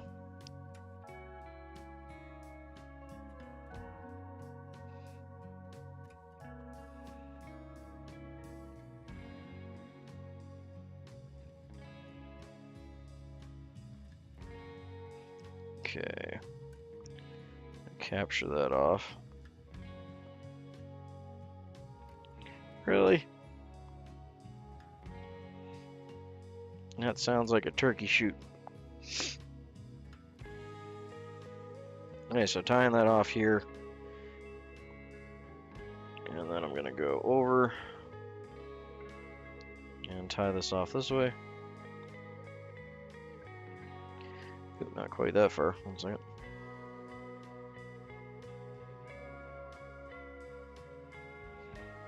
I'm not going to wrap that quite yet.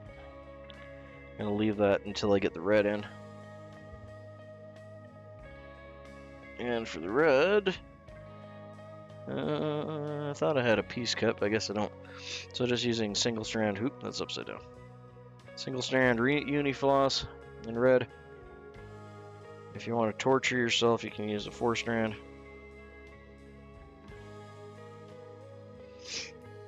That is traditional, but man, is it ever a pain to tie with sometimes. It does look real nice though.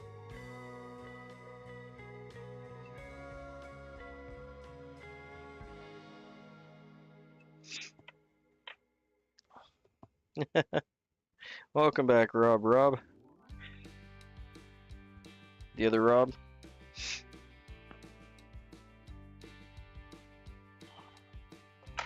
Alright, there we go. We're moving along now. Sorry, slightly different fly, so I gotta get my gear out here.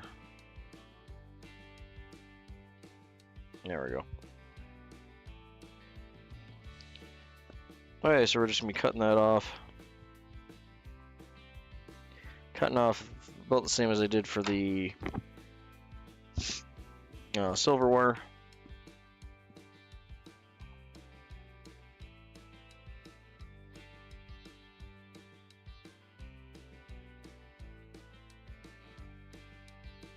I like to try and catch it right in there.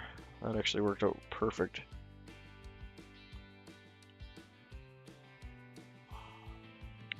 And we'll go back and forth twice here.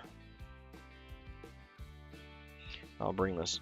Oh, actually, I don't want to bring that all the way up, so I want to cut off my red.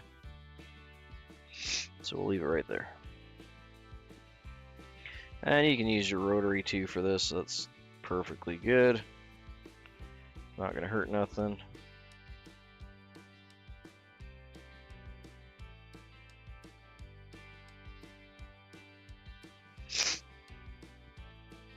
Sorry for the sniffles. The trees are still pollinating like crazy.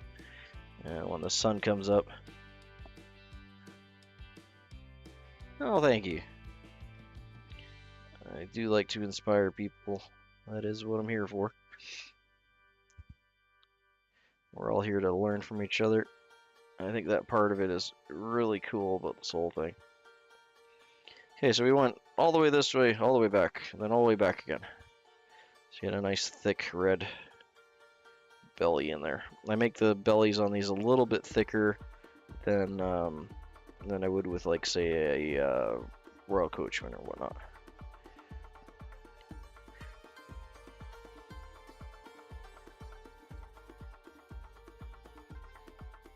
Okay, I'm gonna overwrap this last one just a hair because I'll be going over top it with the peacock here in a second. Just to bury all that in. This is where having the red thread will come out better. Brown is definitely better than the black as far as bleed through. But if you really want to have a nice bright red center there, use red thread or white. Actually, white will give you a really nice poppy red color. The tan and brown is not so bad. Black will bleed through though. There, I'm just going to free that. Still get a few more flies out of that one. I'm going to bring this forward. We should have enough peacock here to finish this one up. So again, we'll pull back. That'll fluff this all out nicely. And twist these together, because it's probably going to be a booger. And we'll have enough on there to finish this up. And we got to use up some of our leftover plumes from the first flies, which is always good. Don't need to waste material. I am going to grab a hackle plier on that, just in case I drop it. There we go. Not like that would happen on a live stream. Oh, never. You don't make mistakes. That's silly talk.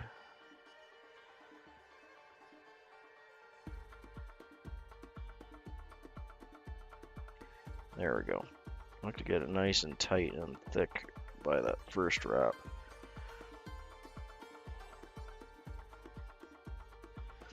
Your second one doesn't have to be as big by any means as the back one, because it's going to be covered by the overwing and a little bit by the hackle, so it's more a suggestion of a thorax. Yeah, it never happens. Not going to happen. Ugh, it did jump on me though. Come on.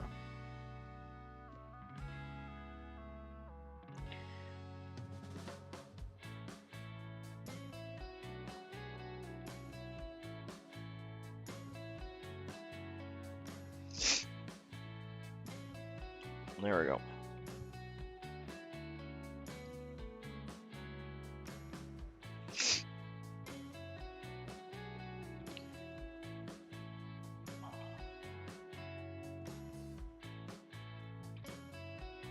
Okay. Now the fun part, is wrapping that silver up, and the silver wire on these, not only does it make it stronger, but it really just makes the whole thing pop. So I'm going to be wrapping the opposite direction on this time. Just got to get it up enough so it's not going to interrupt my tail. There we go, that's better. Gently work that around the hook point.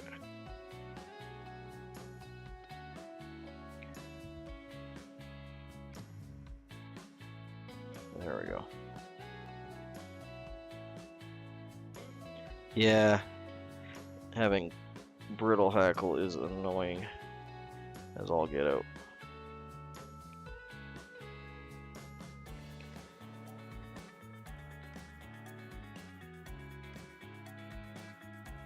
Again, we're not really adding segmentation by doing this, well we are, but it is more to do with the durability. This will drastically increase durability of the fly,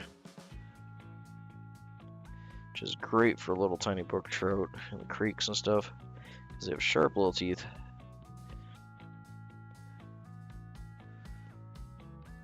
Yeah, I don't get a lot of vineyards in Canada. There's a few shops that'll import it in, but it's hard to come by. But I have a bunch of their different feathers and different stuff from vineyards, and they're excellent. I haven't really had anything, you know, negative to say about them. Okay, just gonna work hard on that off, pin it off. You can see how it gives it that really nice, like especially over top of the red, it really just pops that the silver wire. You can use copper too. I mean, if that's what you got, that's what you got. I do like this really thin silver. You can see how it just pops through the red.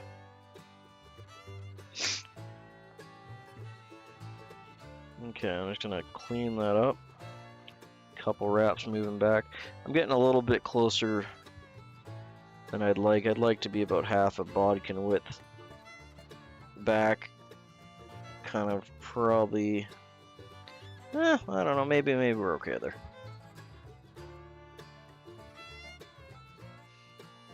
I don't count my chickens till they're hatched here yet.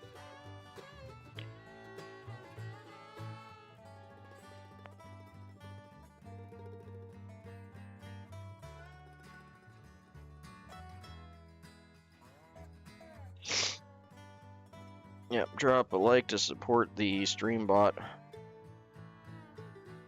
overlord, so he's not mad at everyone.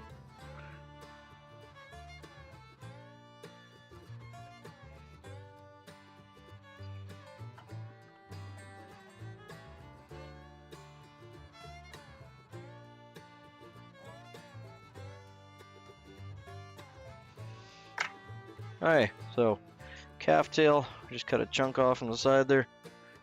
Sorry I didn't really show that or talk about it much, I was just kind of in the zone. Get rid of all the fluff. That was a bad idea.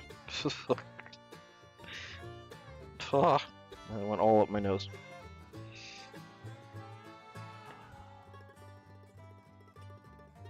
Okay, I'm just gonna strip out the thinner stuff here, the underfur.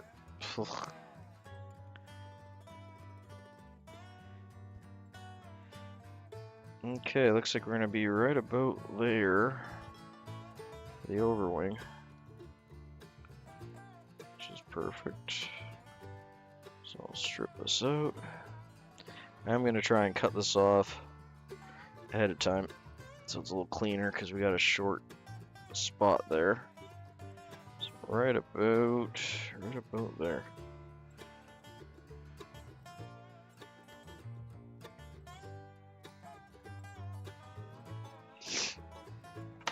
This should make a cleaner head for us. Ugh, I know, it's driving me nuts here.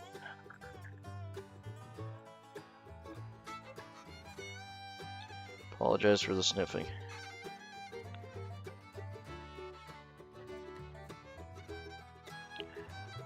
It's actually better in the morning before the sun comes up. The trees don't drop their pollen until the sun comes up, which it's doing now. And then they drop their pollen. It's like, oh. I got a lot of trees around me. Hmm. That's a little. That's a little long. I should shorten that up. Yeah, more tea in it, did you? More tea.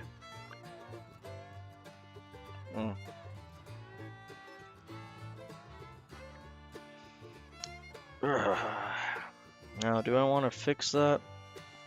I thought it was going to be, see, it's like past my tail. It should be at the halfway mark on the tail. Not really sure how it ended up going that much longer. I thought I had it measured okay. Let's do it again.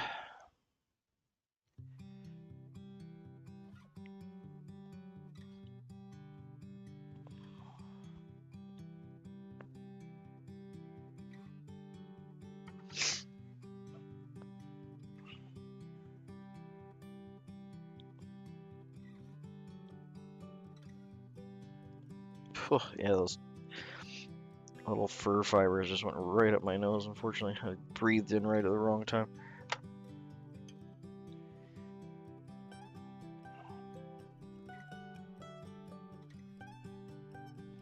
Okay, let's see here. Is that gonna be better?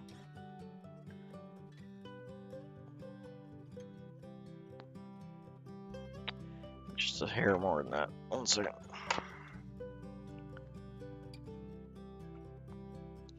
Just like to cut these ahead of time and get it dialed in. So I have more to work with on the head there. Favorite pattern? If I'm going just for enjoyment of tying, I'd say Royal Coachman, just because they're so classic, and that's what I caught some of my first fish on. It's hard to go wrong with one of those. For like a workhorse pattern, Dr. Spratly. I've caught more fish on those than anything else. And if I only had one fly to fish, it would be a Dr. Spratly in black. And then a red would be my close second.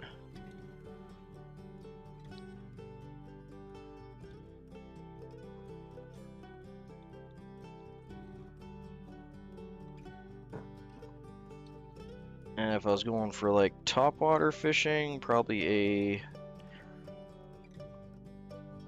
be close tie between like a stimulator type pattern and a Tom Thumb. Why are you so limpy in the vise? There you go. Stand up straight, man. It's still a bit long. It looks good though.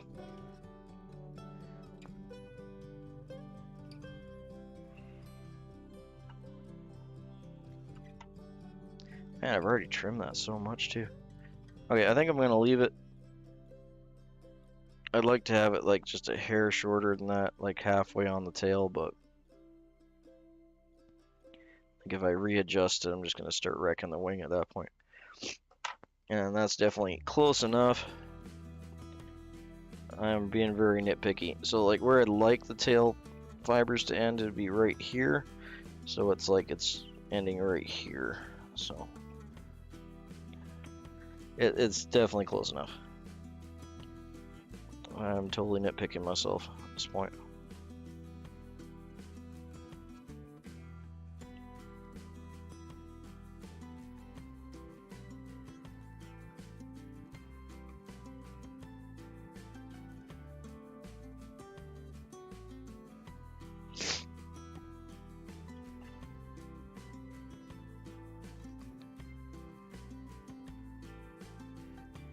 Okay, just throw 1/2 inch back here to hold the tension in. There we go. Okay, I didn't grab another hackle. 1 second. I thought I had another hackle laying out here. Apparently I didn't. Let's grab a new one. And I'm not double hackling this one. I'm just going to grab a longer saddle hackle here.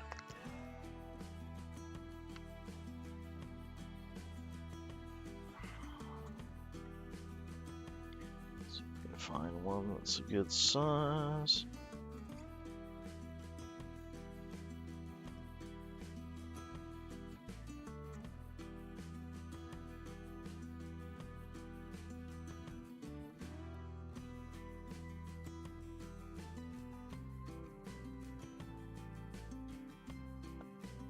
be too big. Yeah, just a hair too big.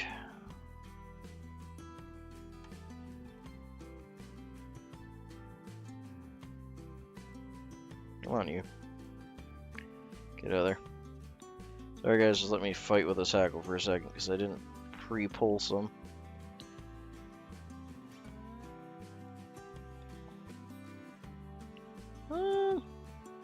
Yeah, you look pretty good. Let's pull you anyway. Just gonna check the other side here, see if there's a better one. That one might work well. You look too big, yeah.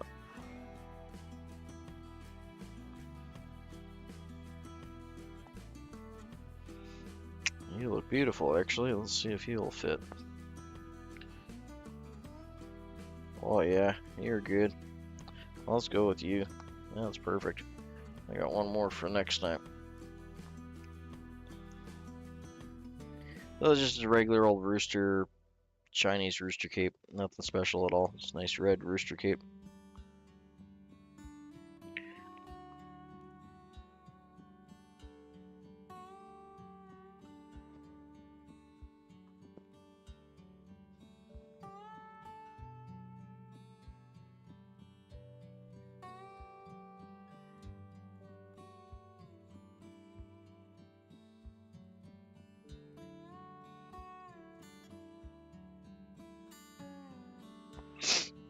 Ugh, sorry guys, that fur attack has just killed my nose.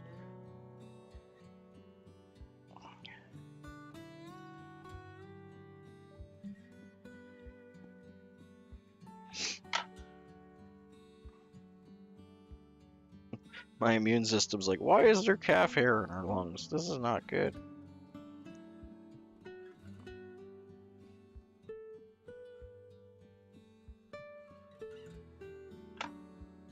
Okay, and since I'm just tying in one of these and not two, I'm going to crush the rachis on this one a little bit.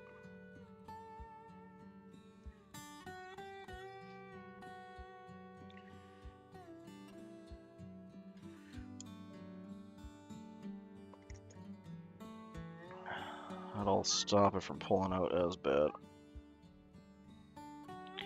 Get rid of a few more fronds here.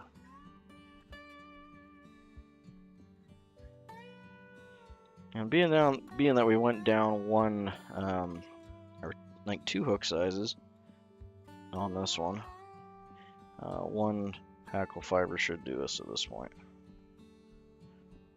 And the Royal Trude, I don't make the front quite as big as the Western Trude.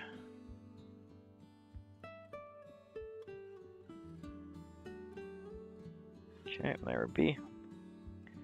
Bend that 90 to the hook there. Attach the Slippy, the aggravator. There we go. Now we got Slippy, the aggravator attached. And we'll start our wraps.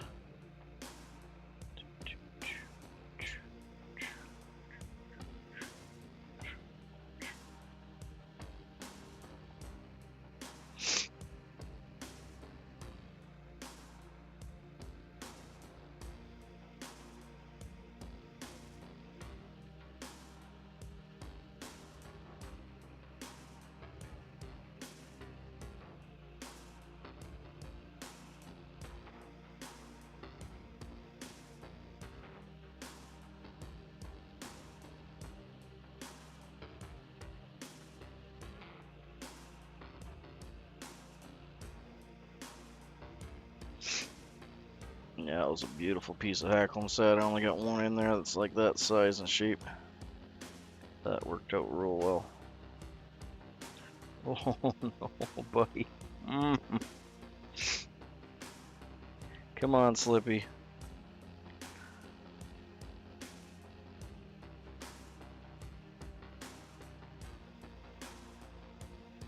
Alright, I'm gonna have to rewrap that. The spawn itself, that's too bad. That was a really nice wrap too.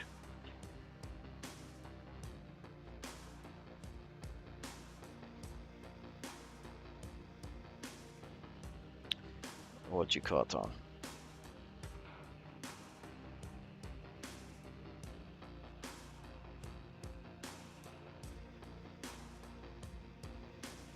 Alright.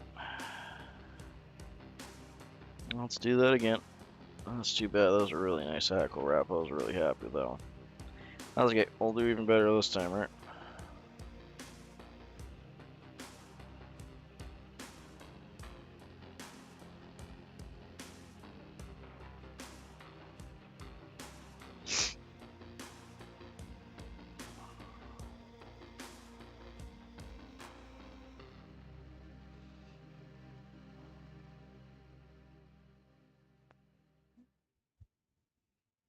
One more time.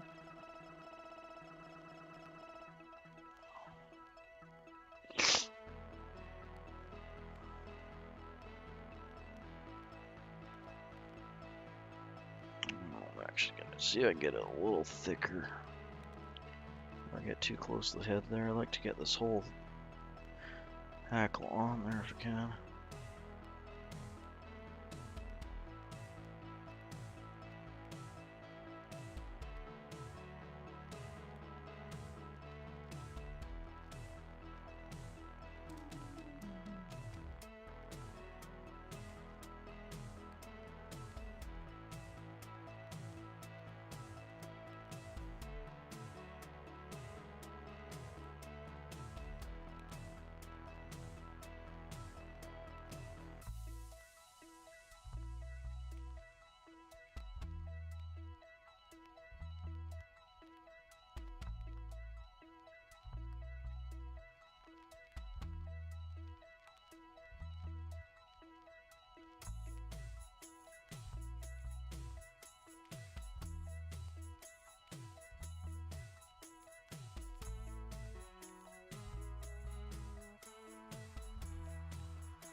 Trying not to bind that little poof out this side in, but doesn't want to play ball.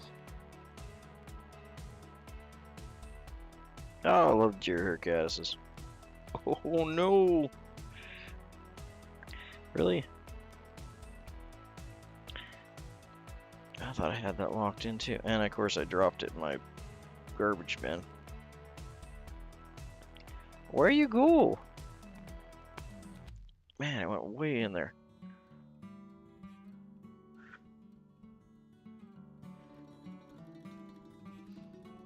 Where you go? Oh god, it's really full too.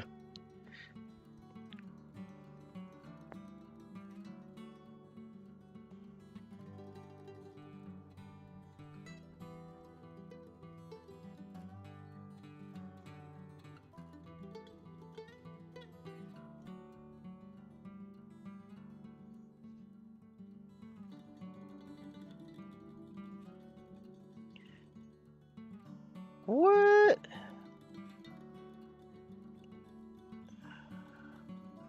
I can't feel him.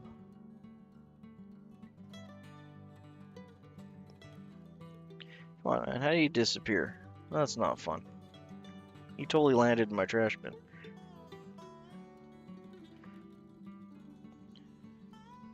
Come on, you're a hunk of metal. How am I not feeling you?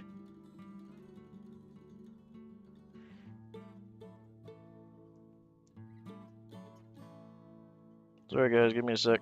Oh my god, he's way at the bottom. How did you get down there?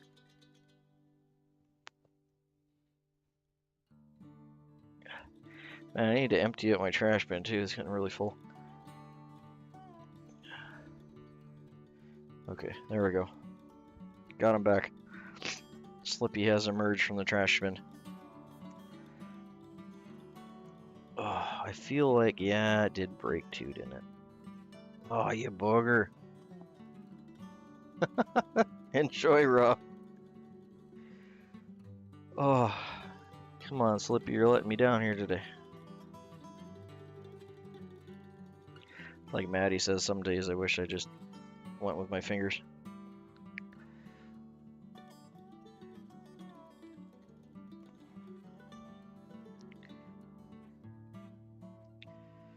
Such a beautiful piece of hackle too, now it's all bent up. Alright, we'll make this work, man. That's okay. We got this.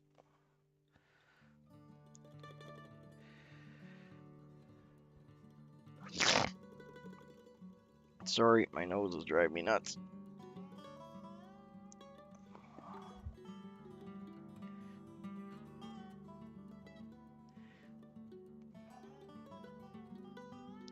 Okay, let's just get this done here. I apologize.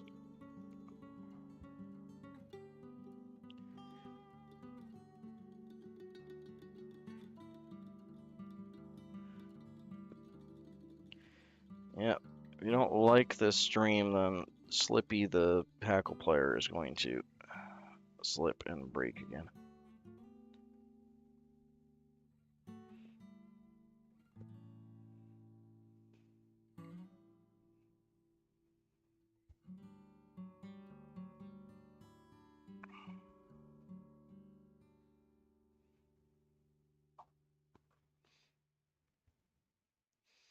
At least it's a resilient piece of hackle, I'll give it that.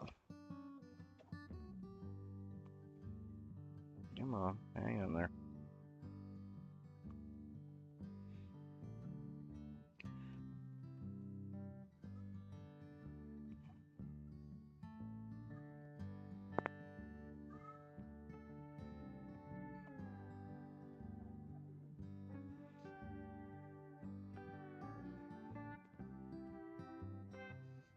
Try for one last wrap here. Maybe going over what I can manage, but since I broke the end on the other one, I want to try and get it as close as I can. The end of that hackle.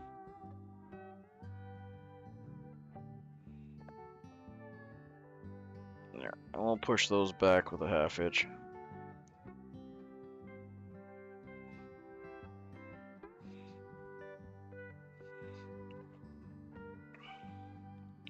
Well, it did its thing, but it's not as pretty as it was the first or second or third time.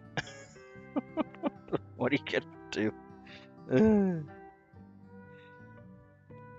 Feel bad because it was such a beautiful, nicely shaped piece of hackle.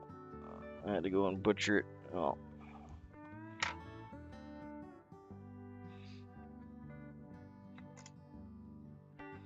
Well, I have to spend some time and get Slippy all fixed up.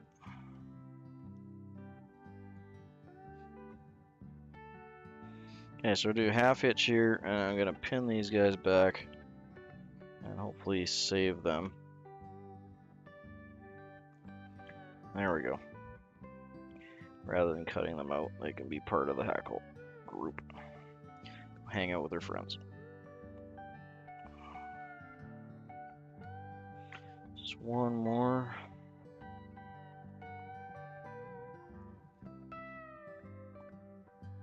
Why you no behave? Come on, man. I guess one is better than 6. Okay. Let's get you cleaned up.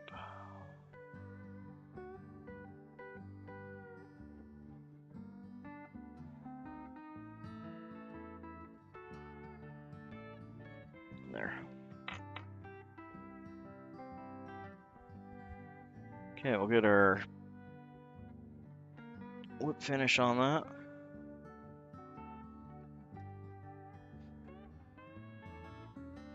Yeah, I mean, considering how many times I had to rewrap that hackle, it's actually not that bad. I'm happy with that. That's good. And it looks cute underneath. Got a nice belly. Got a nice belly. Beauty.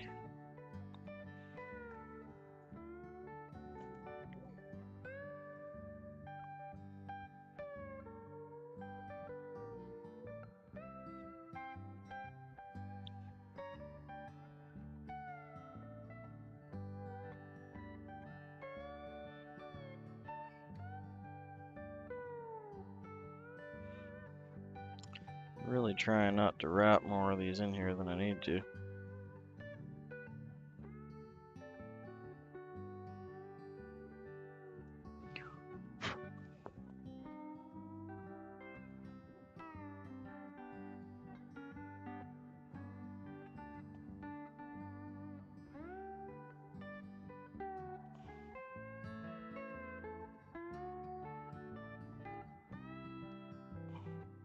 Alright, well, one's better than 6. So I'll just get rid of him. There we go. I do so like to try to not have to clip any of them, but that's part of the game. Okay, so there we go, Royal Trude. Looks better upside down. I'll fix his wing in a sec here.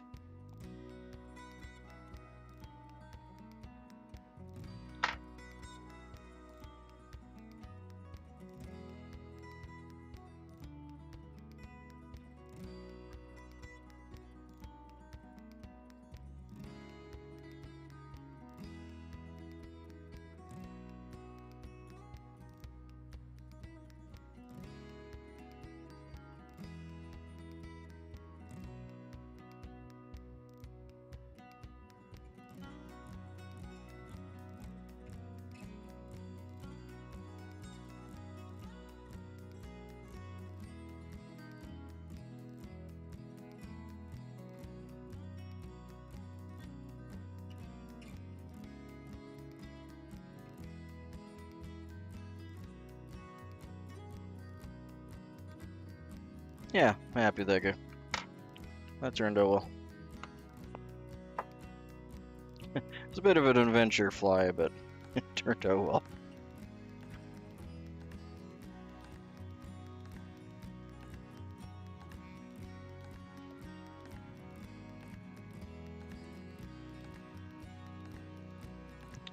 Just adding a little head cement on here. Glue all those guys together.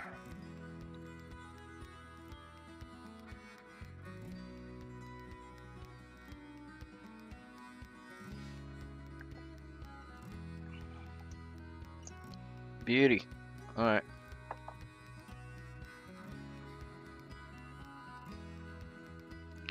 Wing is still just, there's one or two. I'd like to have the body a little more open than it is.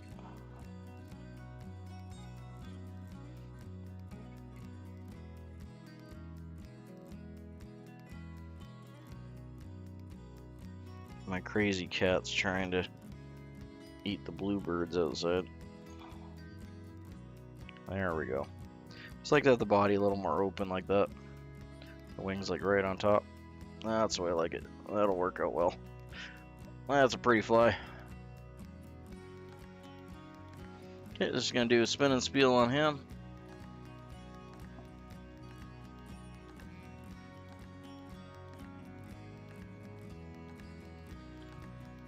Hey, wee man. Just doing my spin and spiel here. Be right with you.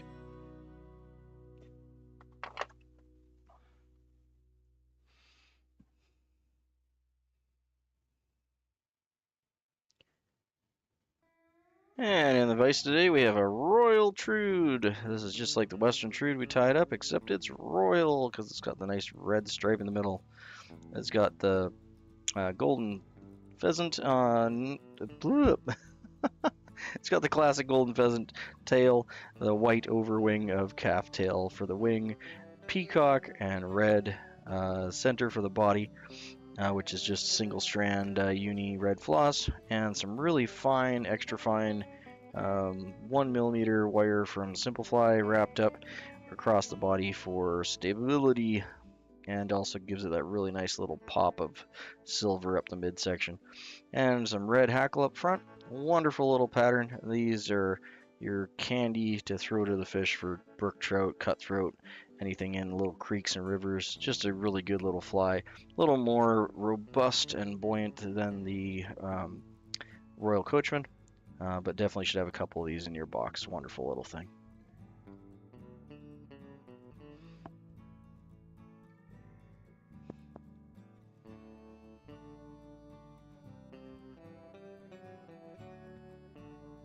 There we go. Hey, we got Yoshi in, we got Superflies in, Weeman's in. Whole bunch of you guys just popped in the middle of my spin and spieler. That's all good. I just turn off my chat bot while I'm doing that so I can concentrate on my not tripping over my words. I like him though. He turned out good. Yeah, I'm gonna do up another 4 of those, so I got 5 in the box. He's gonna go live next to these guys. I think I might actually stick him over here. He can go live next to the other ones. For now. Boop. So, there's our royal. Here's our royal, and there's our westerns. Which is the same thing, just slightly bigger body and no red and copper instead of silver. But I really like that silver wire, how it pops on the red. Beautiful thing.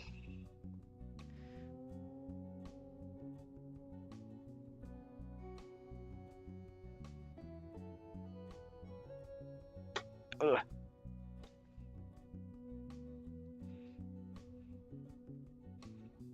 Yeah, I changed you to a frog there. Took me a bit to dig around and find the frog for you, but you are now a hoppy frog. And frogs are cool. We all like frogs. Why you no spin proper? There we go.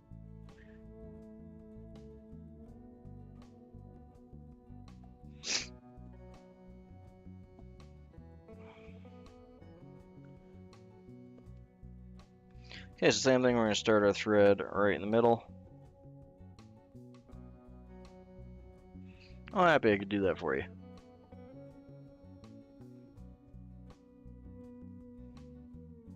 I think it's cool that everyone gets their own little customized avatar.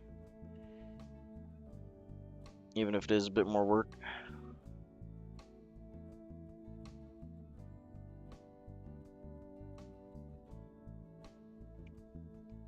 Okay, so we're going to tie that in right at the hook barb there. And we'll get our last bit of golden pheasant tippet from this feather. I don't normally like to tie in the rachis part, but I'm going to on this one. You see that's all we got for the tail, and the rachis is going kind of not quite up the middle, but more one side than the other. I might actually be able to fix the rachis out of there. Yeah, problem is it's too short. So I think I am going to have to keep the rachis in this one.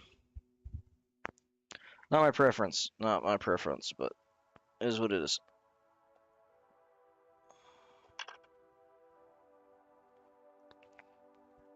Not that it matters that much, as the rachis is obviously stiffer and can kind of cause the tail to do some weird things at times. So I normally like to cut it out, but we're so short on this one, I think I'm gonna have to leave it in.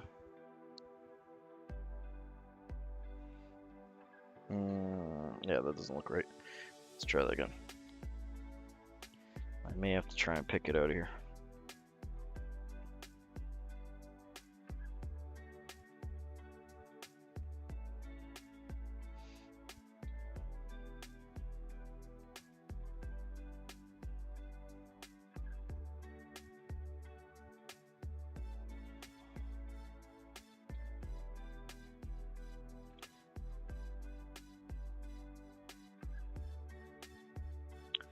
And this is why I don't like to tie with it in. But I'm gonna see if I can make it work. If not, I'll just go grab another chunk and we'll cut it out of the next feather. I don't like to waste these if I don't have to. Not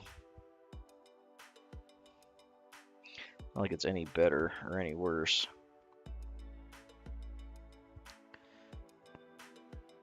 That's better than the original, but I'm gonna throw a couple wraps underneath to get it to stand up a little better than that.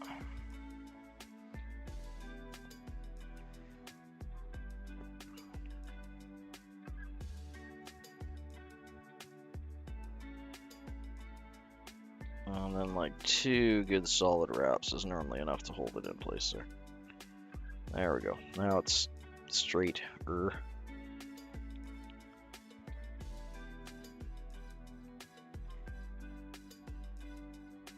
Can't tell which one the rachis is. That's okay. That's good enough. I'm not gonna nitpick with it too much. That's a pretty tail.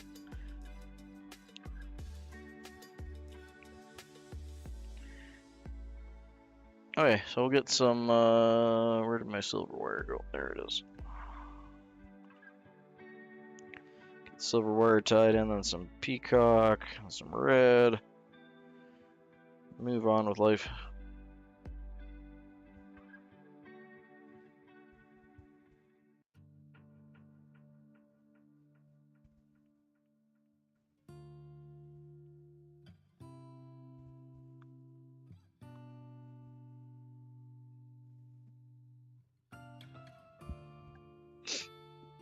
Alright, more tea.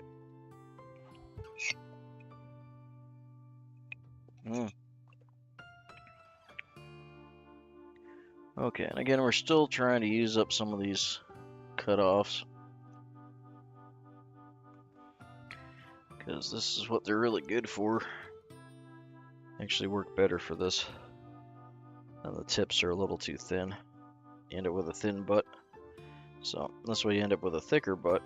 And it's a little more durable. And you don't have to waste them. They're normally just enough. That's my thought process anyway.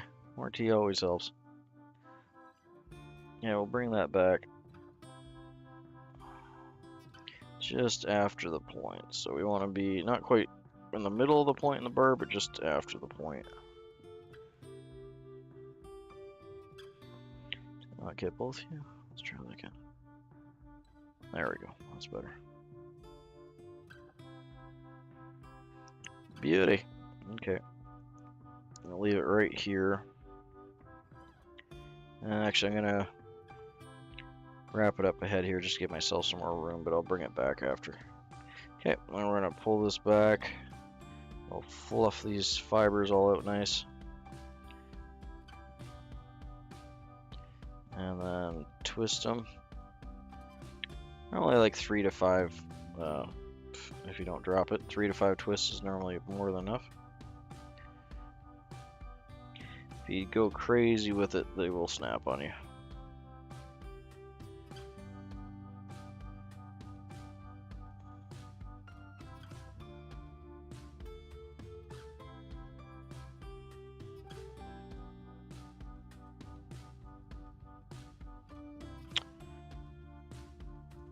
As I say that, I'm not sure why these are just untwisting on me so badly.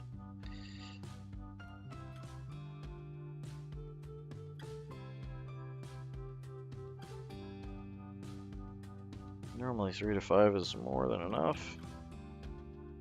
But just because I said that, it's not going to do it. Alright, there we go.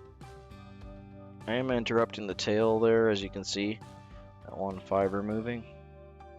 But it's also making my tail look slightly better, so I'm tempted to leave it.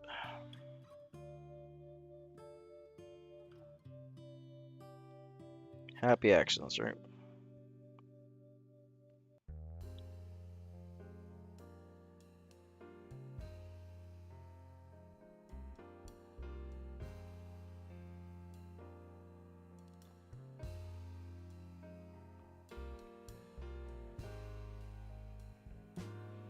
Okay, I'm gonna unwind this. We should be right at our tie-in point. Beauty.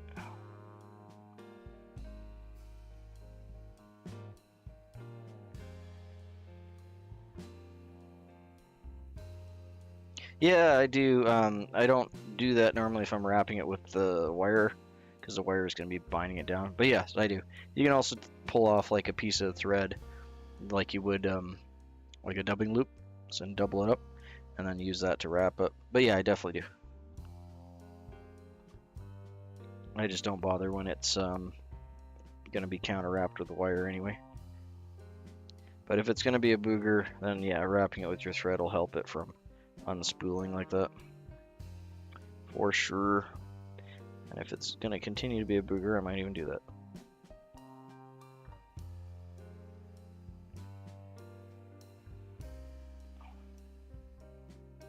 Okay, so we got that wrapped. I got this pinned off here. And then we'll get that red fiber here. But yeah, like Superfly was saying, you can either just use a cut off piece. Like a lot of times I'll save the little piece that I have coming off from my tie-in if I'm going to do that.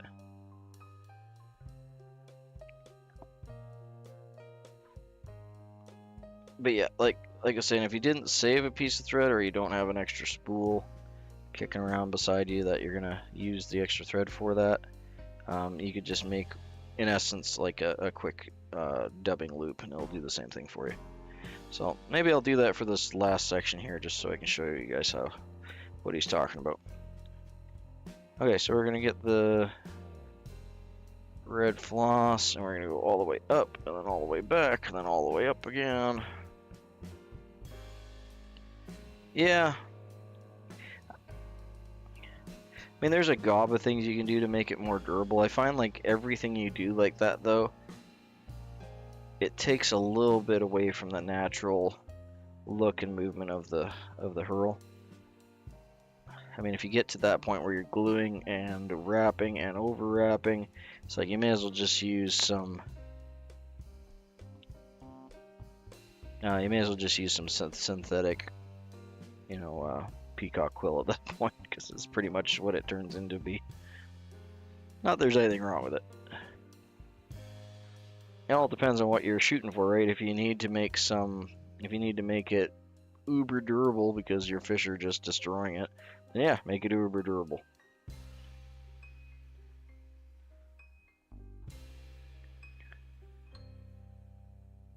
Whatever your goal is, right? There's no right or wrong way. Just find, personally, I like to have it as close to classic as I can, just because I like to beat myself up in that manner.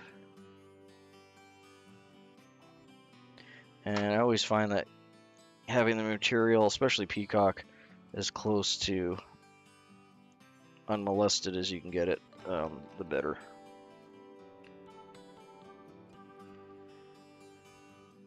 Did it slip on me? Oh, you booger. Why did you slip? I thought I had you in there.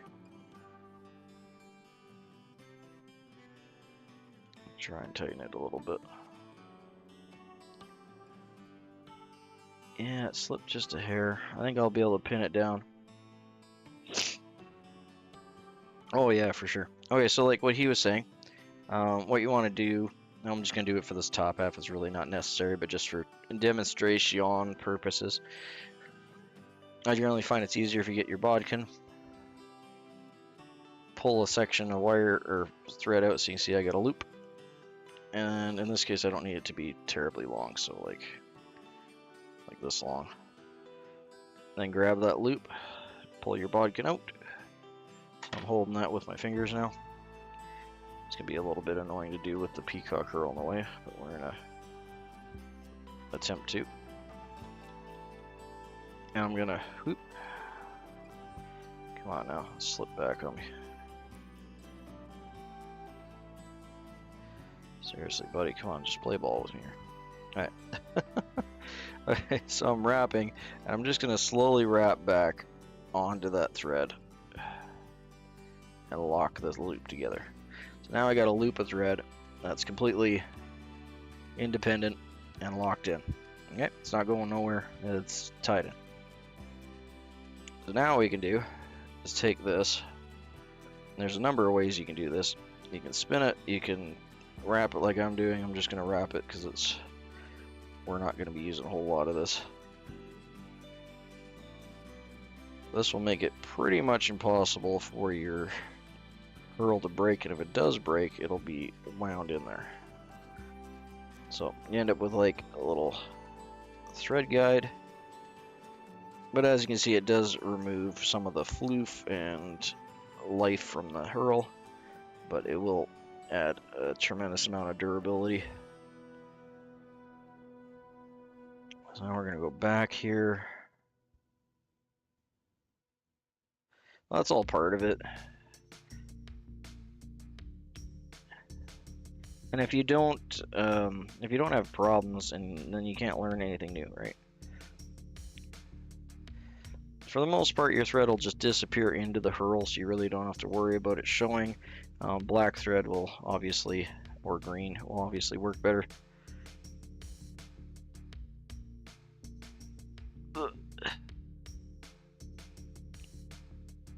As I slip and drop one, it's a good it's a good idea to use your hackle pliers when you got 3 or 4 things in your fingers that are different diameters. Thank you. Appreciate it. So let me fight with this for a second. There we go.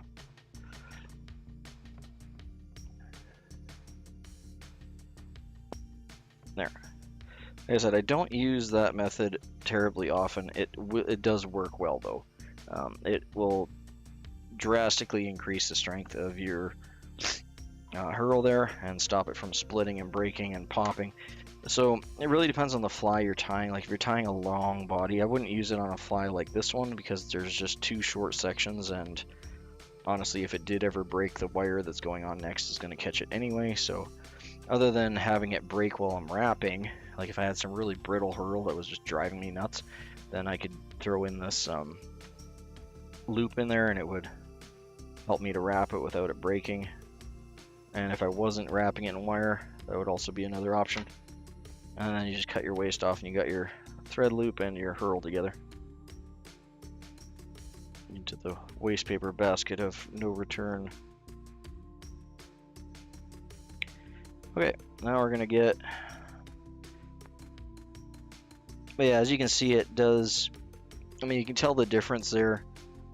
Again, if I used black, you can see the thread sticking through a little bit, but if you use black thread or a single thread instead of doubled up like I had the double loop, what you can do is you can make a double loop like that, tie it back, cut the loop in half and cut off one side, then you end up with a single strand if you want to go that way, and if you want to have a little bit less. But you can just see the difference in how this is kind of almost like matted down, where it looks more like a chenille than the back half here, where it's just it's hard to describe, but it's, you know, it's floofier. The light catches it just completely differently. Yeah, you can cut the loop and just take one strand and it won't bind it down as bad. But again, it's all 6 1/2 dozen the other. It's whatever you're trying to achieve at the end of your tie and whatever issues you're trying to overcome. Right? It's just a method and a tool. So there's no wrong or you shouldn't do this or you should do it this way or whatever.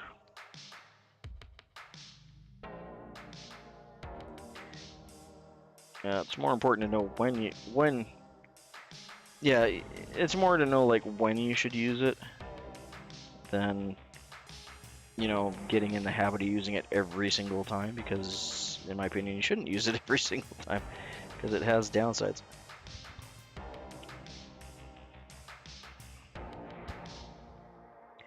Some nice pretty silver wraps. This is getting a little short, it's hard with my fingers.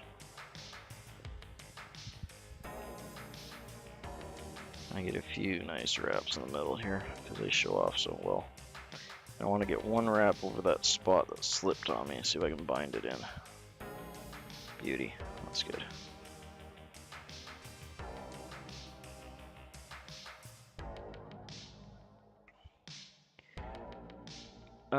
But yeah, a lot of, especially newer tires, like they'll see a technique like that and they'll think it's gold and they'll be like, yeah, every time I tie in hackle, this is the way, or not hackle, not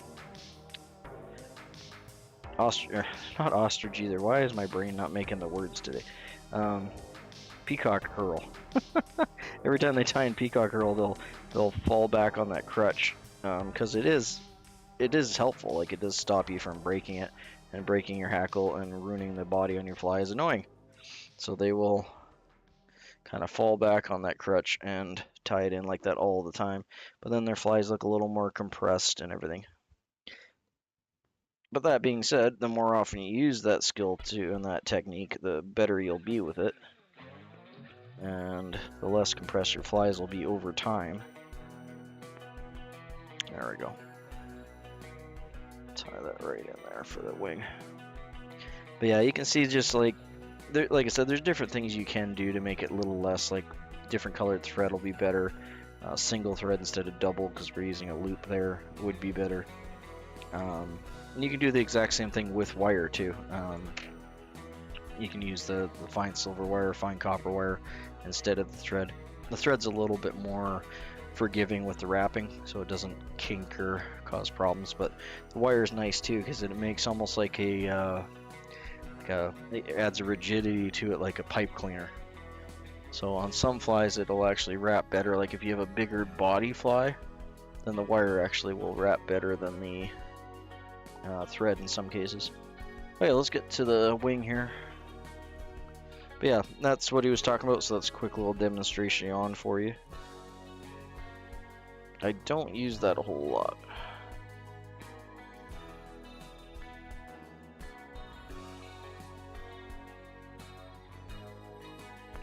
And the more you tie with the materials that you have too, like if you have a pack of overly brittle or older peacock herl and you're just kind of fighting with it,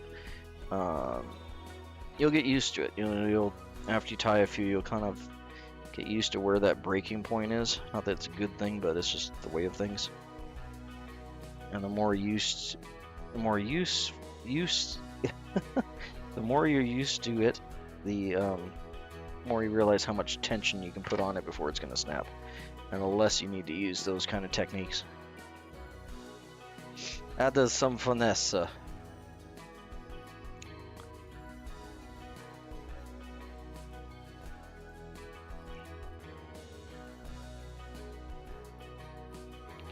get rid of some of this fluff here without getting it in my nose again. Ugh. What I'm gonna do on this one too, actually, I was doing this with which fly were we tying? I can't remember. It was like 2 weeks ago now. But these longer furs that stick out, they're actually guard hairs, as far as like how they grow in the fur. So if you pinch them, just loosen up your tension on the other one, you can pull them out. And they're quite a bit thicker than the other ones. They do add some rigidity to it, so if you need a rigid wing, they're better to leave in. But if you pull them out, you can see how much nice and cleaner that wing is on it. And what I'll normally do is I'll save all these, because if you have them all together... Where'd my stack go? What? Do I have any fur in here already? I do. Okay, well, I'm gonna have to toss them. But if you save like 3 or 4 clumps of these, of just the guard hairs, as long as you have all guard hairs together, you can stack these and then use them as a wing, and it'll look wonderful. But they are slightly thicker than all the other ones.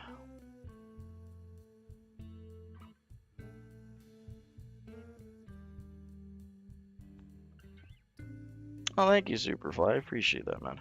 Yeah, I'm just, it's really just, years of practice and butting my head against walls until I find a doorway.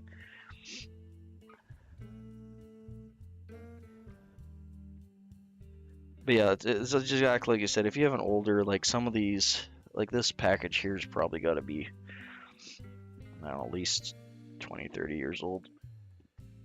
You can tell because it's actually like good plastic. They don't have good plastic bags anymore.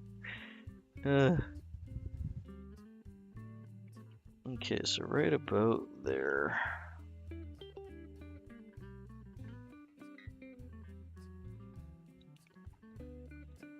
It's like the plastic they use nowadays is just, it's different, it's stiffer.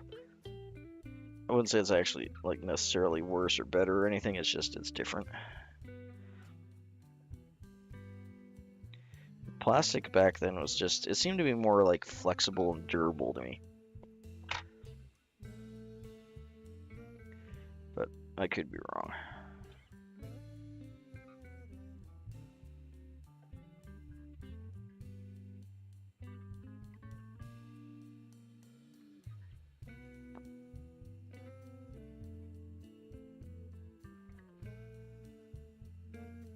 Really? Oh, that's so cool.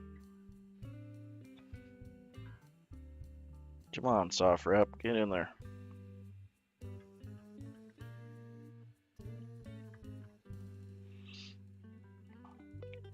It's not so much slipping on the hair, it's slipping on my finger. But yes, wax would help there. But it was morely like I got a little burr on my thumb and it keeps catching on the burr on my thumb. I keep trying to sand it down, but it's right in the wrong spot. You've all been there.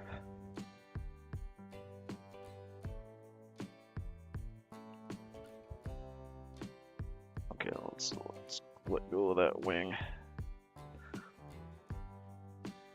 Yeah, I lived next to like a petting zoo, or not next to, but really close to a petting zoo, and I used to walk by it every day going to school. And they had emus and peacock and all sorts of stuff. And I still have feathers that I collected when I was a kid, especially emu feathers. They're really cool. I just don't use them that often. But they make wonderful like nymph legs and stuff. But I have a gob of oh, that's cool. I've been tempted to buy a whole deer pelt at times. Because they're actually not that badly priced considering how much you get. Well, you get the, the whole deer. But yeah, it was fun to just go in there and see the birds and like, grab the feathers through the fence with your fingers or a stick or whatever you had. And then I'd take them home and add them in my fly tying kit.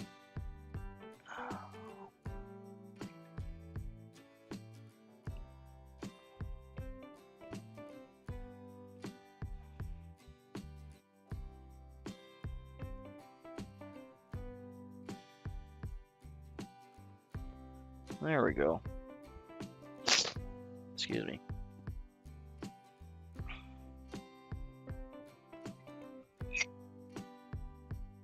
More tea. Alright, well, let's get a new, just have another? Yeah, I did have one. Okay, never mind, I did have one. It's got a lot of floof on the bottom, though. So it's going to be a little shorter than the last one, but hopefully I won't break it 6 times from Sunday.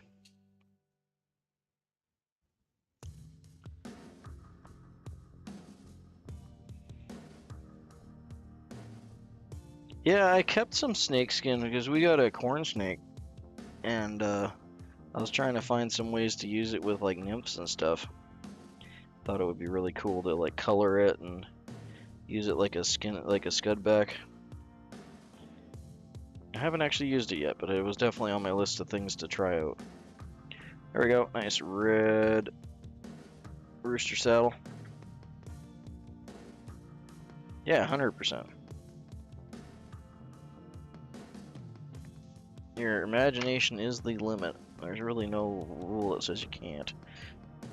Well, I guess there are technically rules that say you can't if it's against the law, but other than that.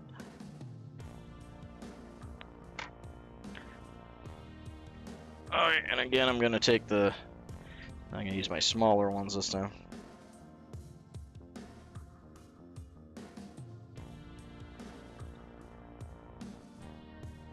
Yeah, I like to use, I did use packing tape for a while, but I find that the medical tape, which I should actually have out here because I was just using it. Did I stick it in the drawer here? Probably did. Tape! Where you go? Anyway, there's a couple types of medical tape that work excellent for doing tape wings. I want to say like microban or microban. I can't remember the name of it now. It's not a brand name, but it's kind of like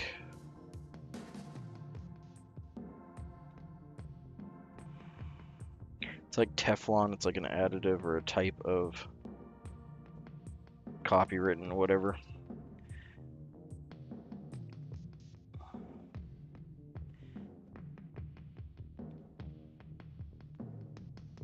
Yeah, I did. I think that's when I was using it. Was on a grasshopper like a week, 2 weeks ago.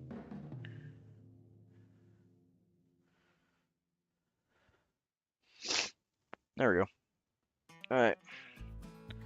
Pop this guy out sideways here, and that'll give us a nice 90 turn. And then we're going to get Slippy the McSlipper hackle plier.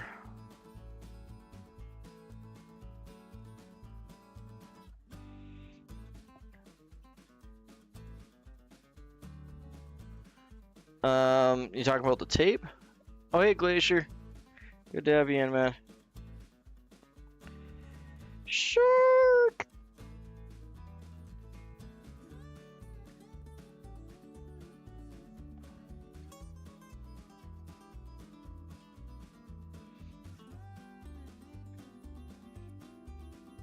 Yeah, these ones are classic. Hey, Shark, Rob just got his fly box in the mail. You have to let me know when you get yours. Should be pretty soon here if he just got his.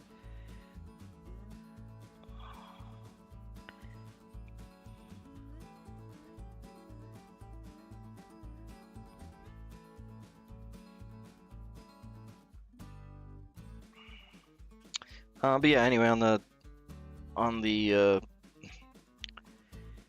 topic of tape for tape wings, that medical tape, in my experience, works the best out of everything I've tried, and it's cheap. And then there's two different kinds, and depending on okay. Oh, did you get them then? Just wondering if you actually got the package or not. Oh, you did? Oh, awesome, cool. I haven't been on the channel as much as I'd like because I've been working a lot. Oh my god, really? Come on, Slippy McSlippy Hackle Plier. I was like almost done there too. Man, I'm gonna have to fix him up and add some grips to him, like I was talking about. Yeah, that was just the box. That was just the box. I just reused the Slippy bag to stop it from getting dinged up. Yeah, I want to say micro brand. I know I have it. Like I was just using it. It's here, like on my desk somewhere. I just can't see the dang thing. When my hands aren't tied up with the hackle, I'll dig it up here and grab it for you. Okay, perfect. I'll have to check out your unboxing video. I appreciate you making an unboxing though. That's awesome.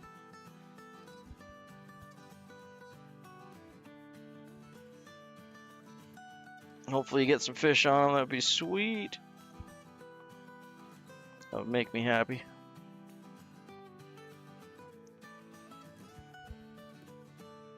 I threw 2 extra ones in there.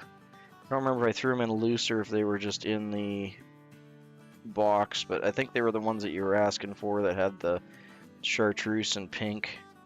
I think those were the ones you were specifically wanting that weren't in there originally.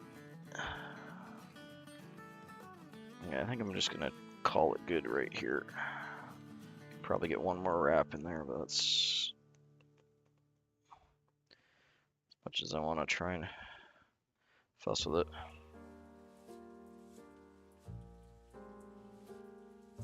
There we go.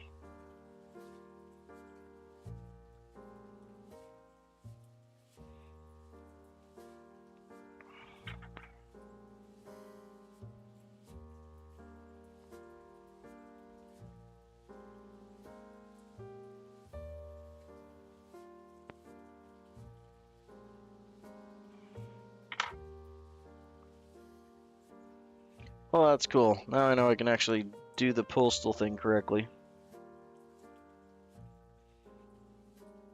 Yeah. Boop.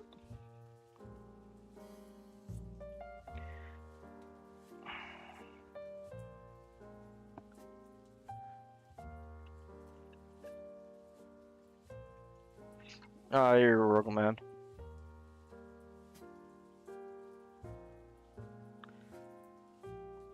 Yeah, those are all, they're all tied on the lives here, so all the ones I sent for you and Rob anyway.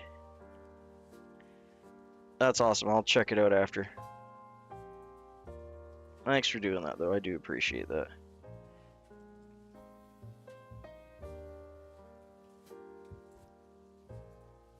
Sorry it took so dang long. Like I said, the postal stuff is not my strong point. But I need to get better at it because I want to send stuff out to people. So I need to buckle up and just get it done.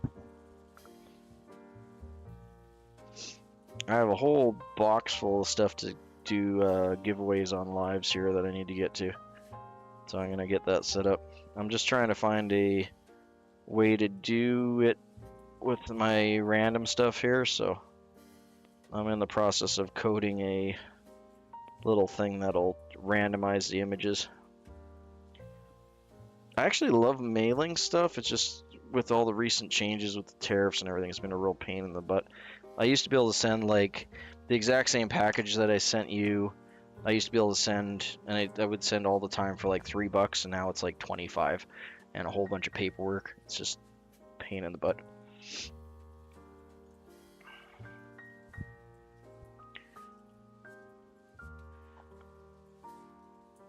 But you know, fun, politics, yada yada.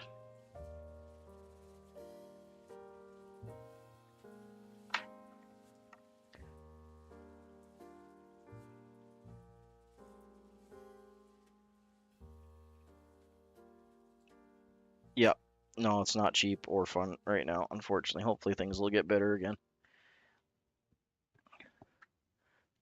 Yeah, and the stupid app. I had to wait until they changed the app.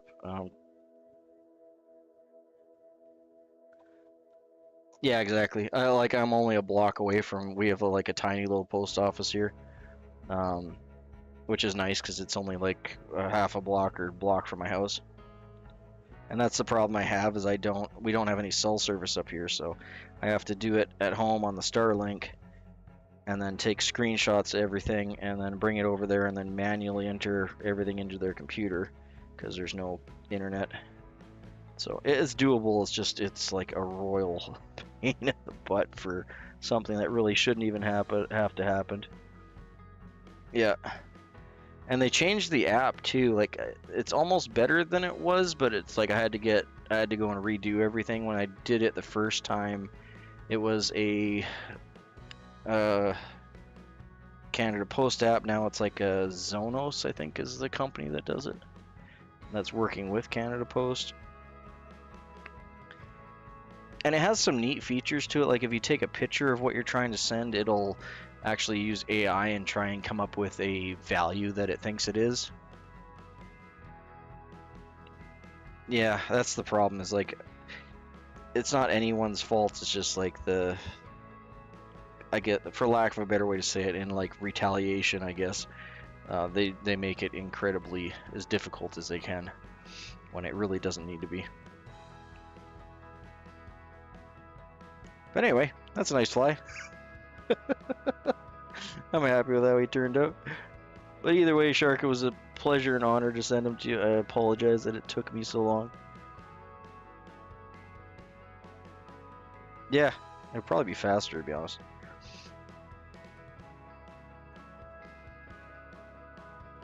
Oh, sorry, I kicked my tripod. There we go. Alright, I'm just going to do a little spin and spiel on this guy, and we'll get back to it. But I have found some loopholes that have been working well for me. I've been sending just regular letter mail. I can fit 1 to 3 flies in there within the weight limit. So I'm going to do that for giveaways, and then I don't have to worry about sending it as a parcel, because a parcel is a whole nother deal. And I used to be able to send oversized letter mail to the States, but now with all the rules, they just completely nix that. So I can't send oversized letter mail anymore. It has to be either a parcel or a letter. So it's got to fall into one of those 2 categories, where before I used to be able to send the oversized letter mail, and that was only like another $1 something. And I could send like something the size of that fly box I sent Shark, would be considered oversized letter mail. So basically roughly about the size of like a DVD case. And that was only like $3, but now it's like $25 to send something that size, which is like, oh, it is what it is, but it's just annoying when it used to be like, you know, the price of a chocolate bar. Okay, anyway, I'll stop talking about that. We'll get back to the spin and spiel here.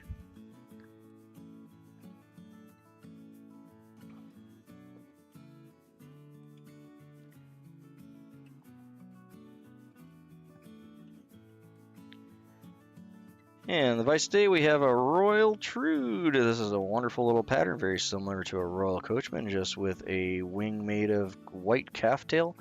The Trudes have a nice thick bulbous hackle up front, which separates them from a lot of other patterns.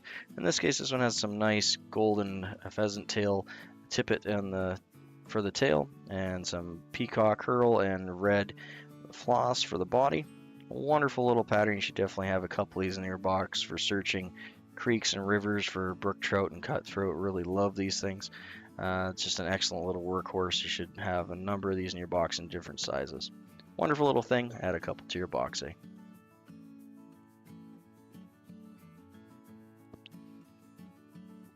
Bleh. Kind of tripping over my tongue there, but that's okay. All good. Just getting tired.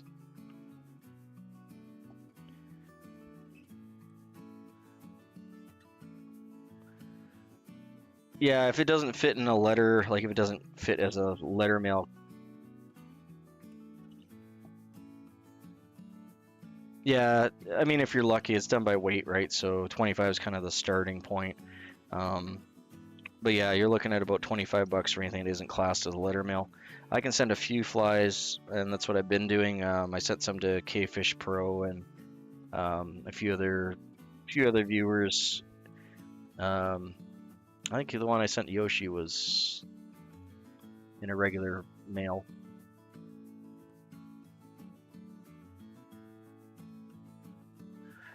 Yeah, I don't know. The problem with me is I got to drive like an hour to get to like a FedEx or a UPS, or an hour one way, so it'd be like a 2-hour trip. It costs more on gas to actually get out there to use something like UPS or FedEx. So I'm kind of stuck with not stuck with the, like I could still do UPS and FedEx, but it definitely wouldn't be convenient for me. Like, because the mailbox or the post office is only like a block or two away from my place, which is great.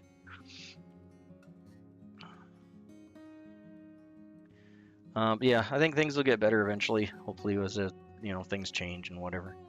But it is what it is, right? We can't do anything about it. We just got to follow the rules and do what the overlords tell us to do. I can still send stuff, and that's really what matters in the end. Alright, so we're going to pop that in here with the other guy. Well, that's 2 down.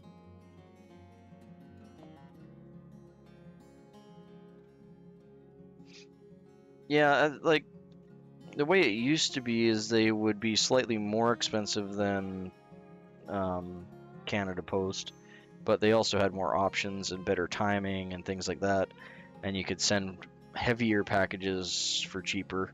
But I mean, they're all kind of comparable because they have to compete, right?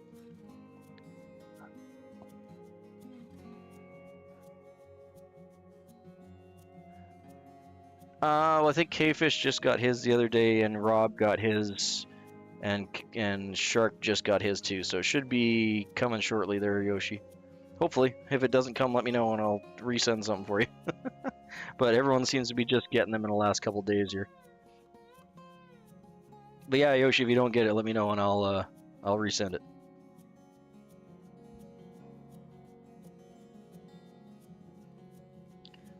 Okay, guys, I'm gonna take a break here. We're at what are we, over 3 hours now? Yeah, we just hit the 3-hour mark, so I'm gonna take a break, grab some breakfast, and get my kids moving and all that fun stuff. I just want to thank everyone for watching, hanging out with me, and tying some Trudes this morning. I really enjoyed those flies. And thanks for all the chatter, and appreciate everyone hanging out. Y'all have a good morning, have a good weekend, and we'll see you probably tomorrow. Might even go on later tonight, actually. I got a shorter work day today.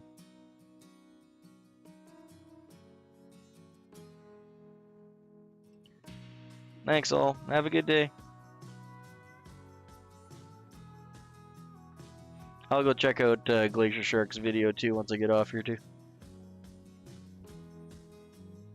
No worries, Shark.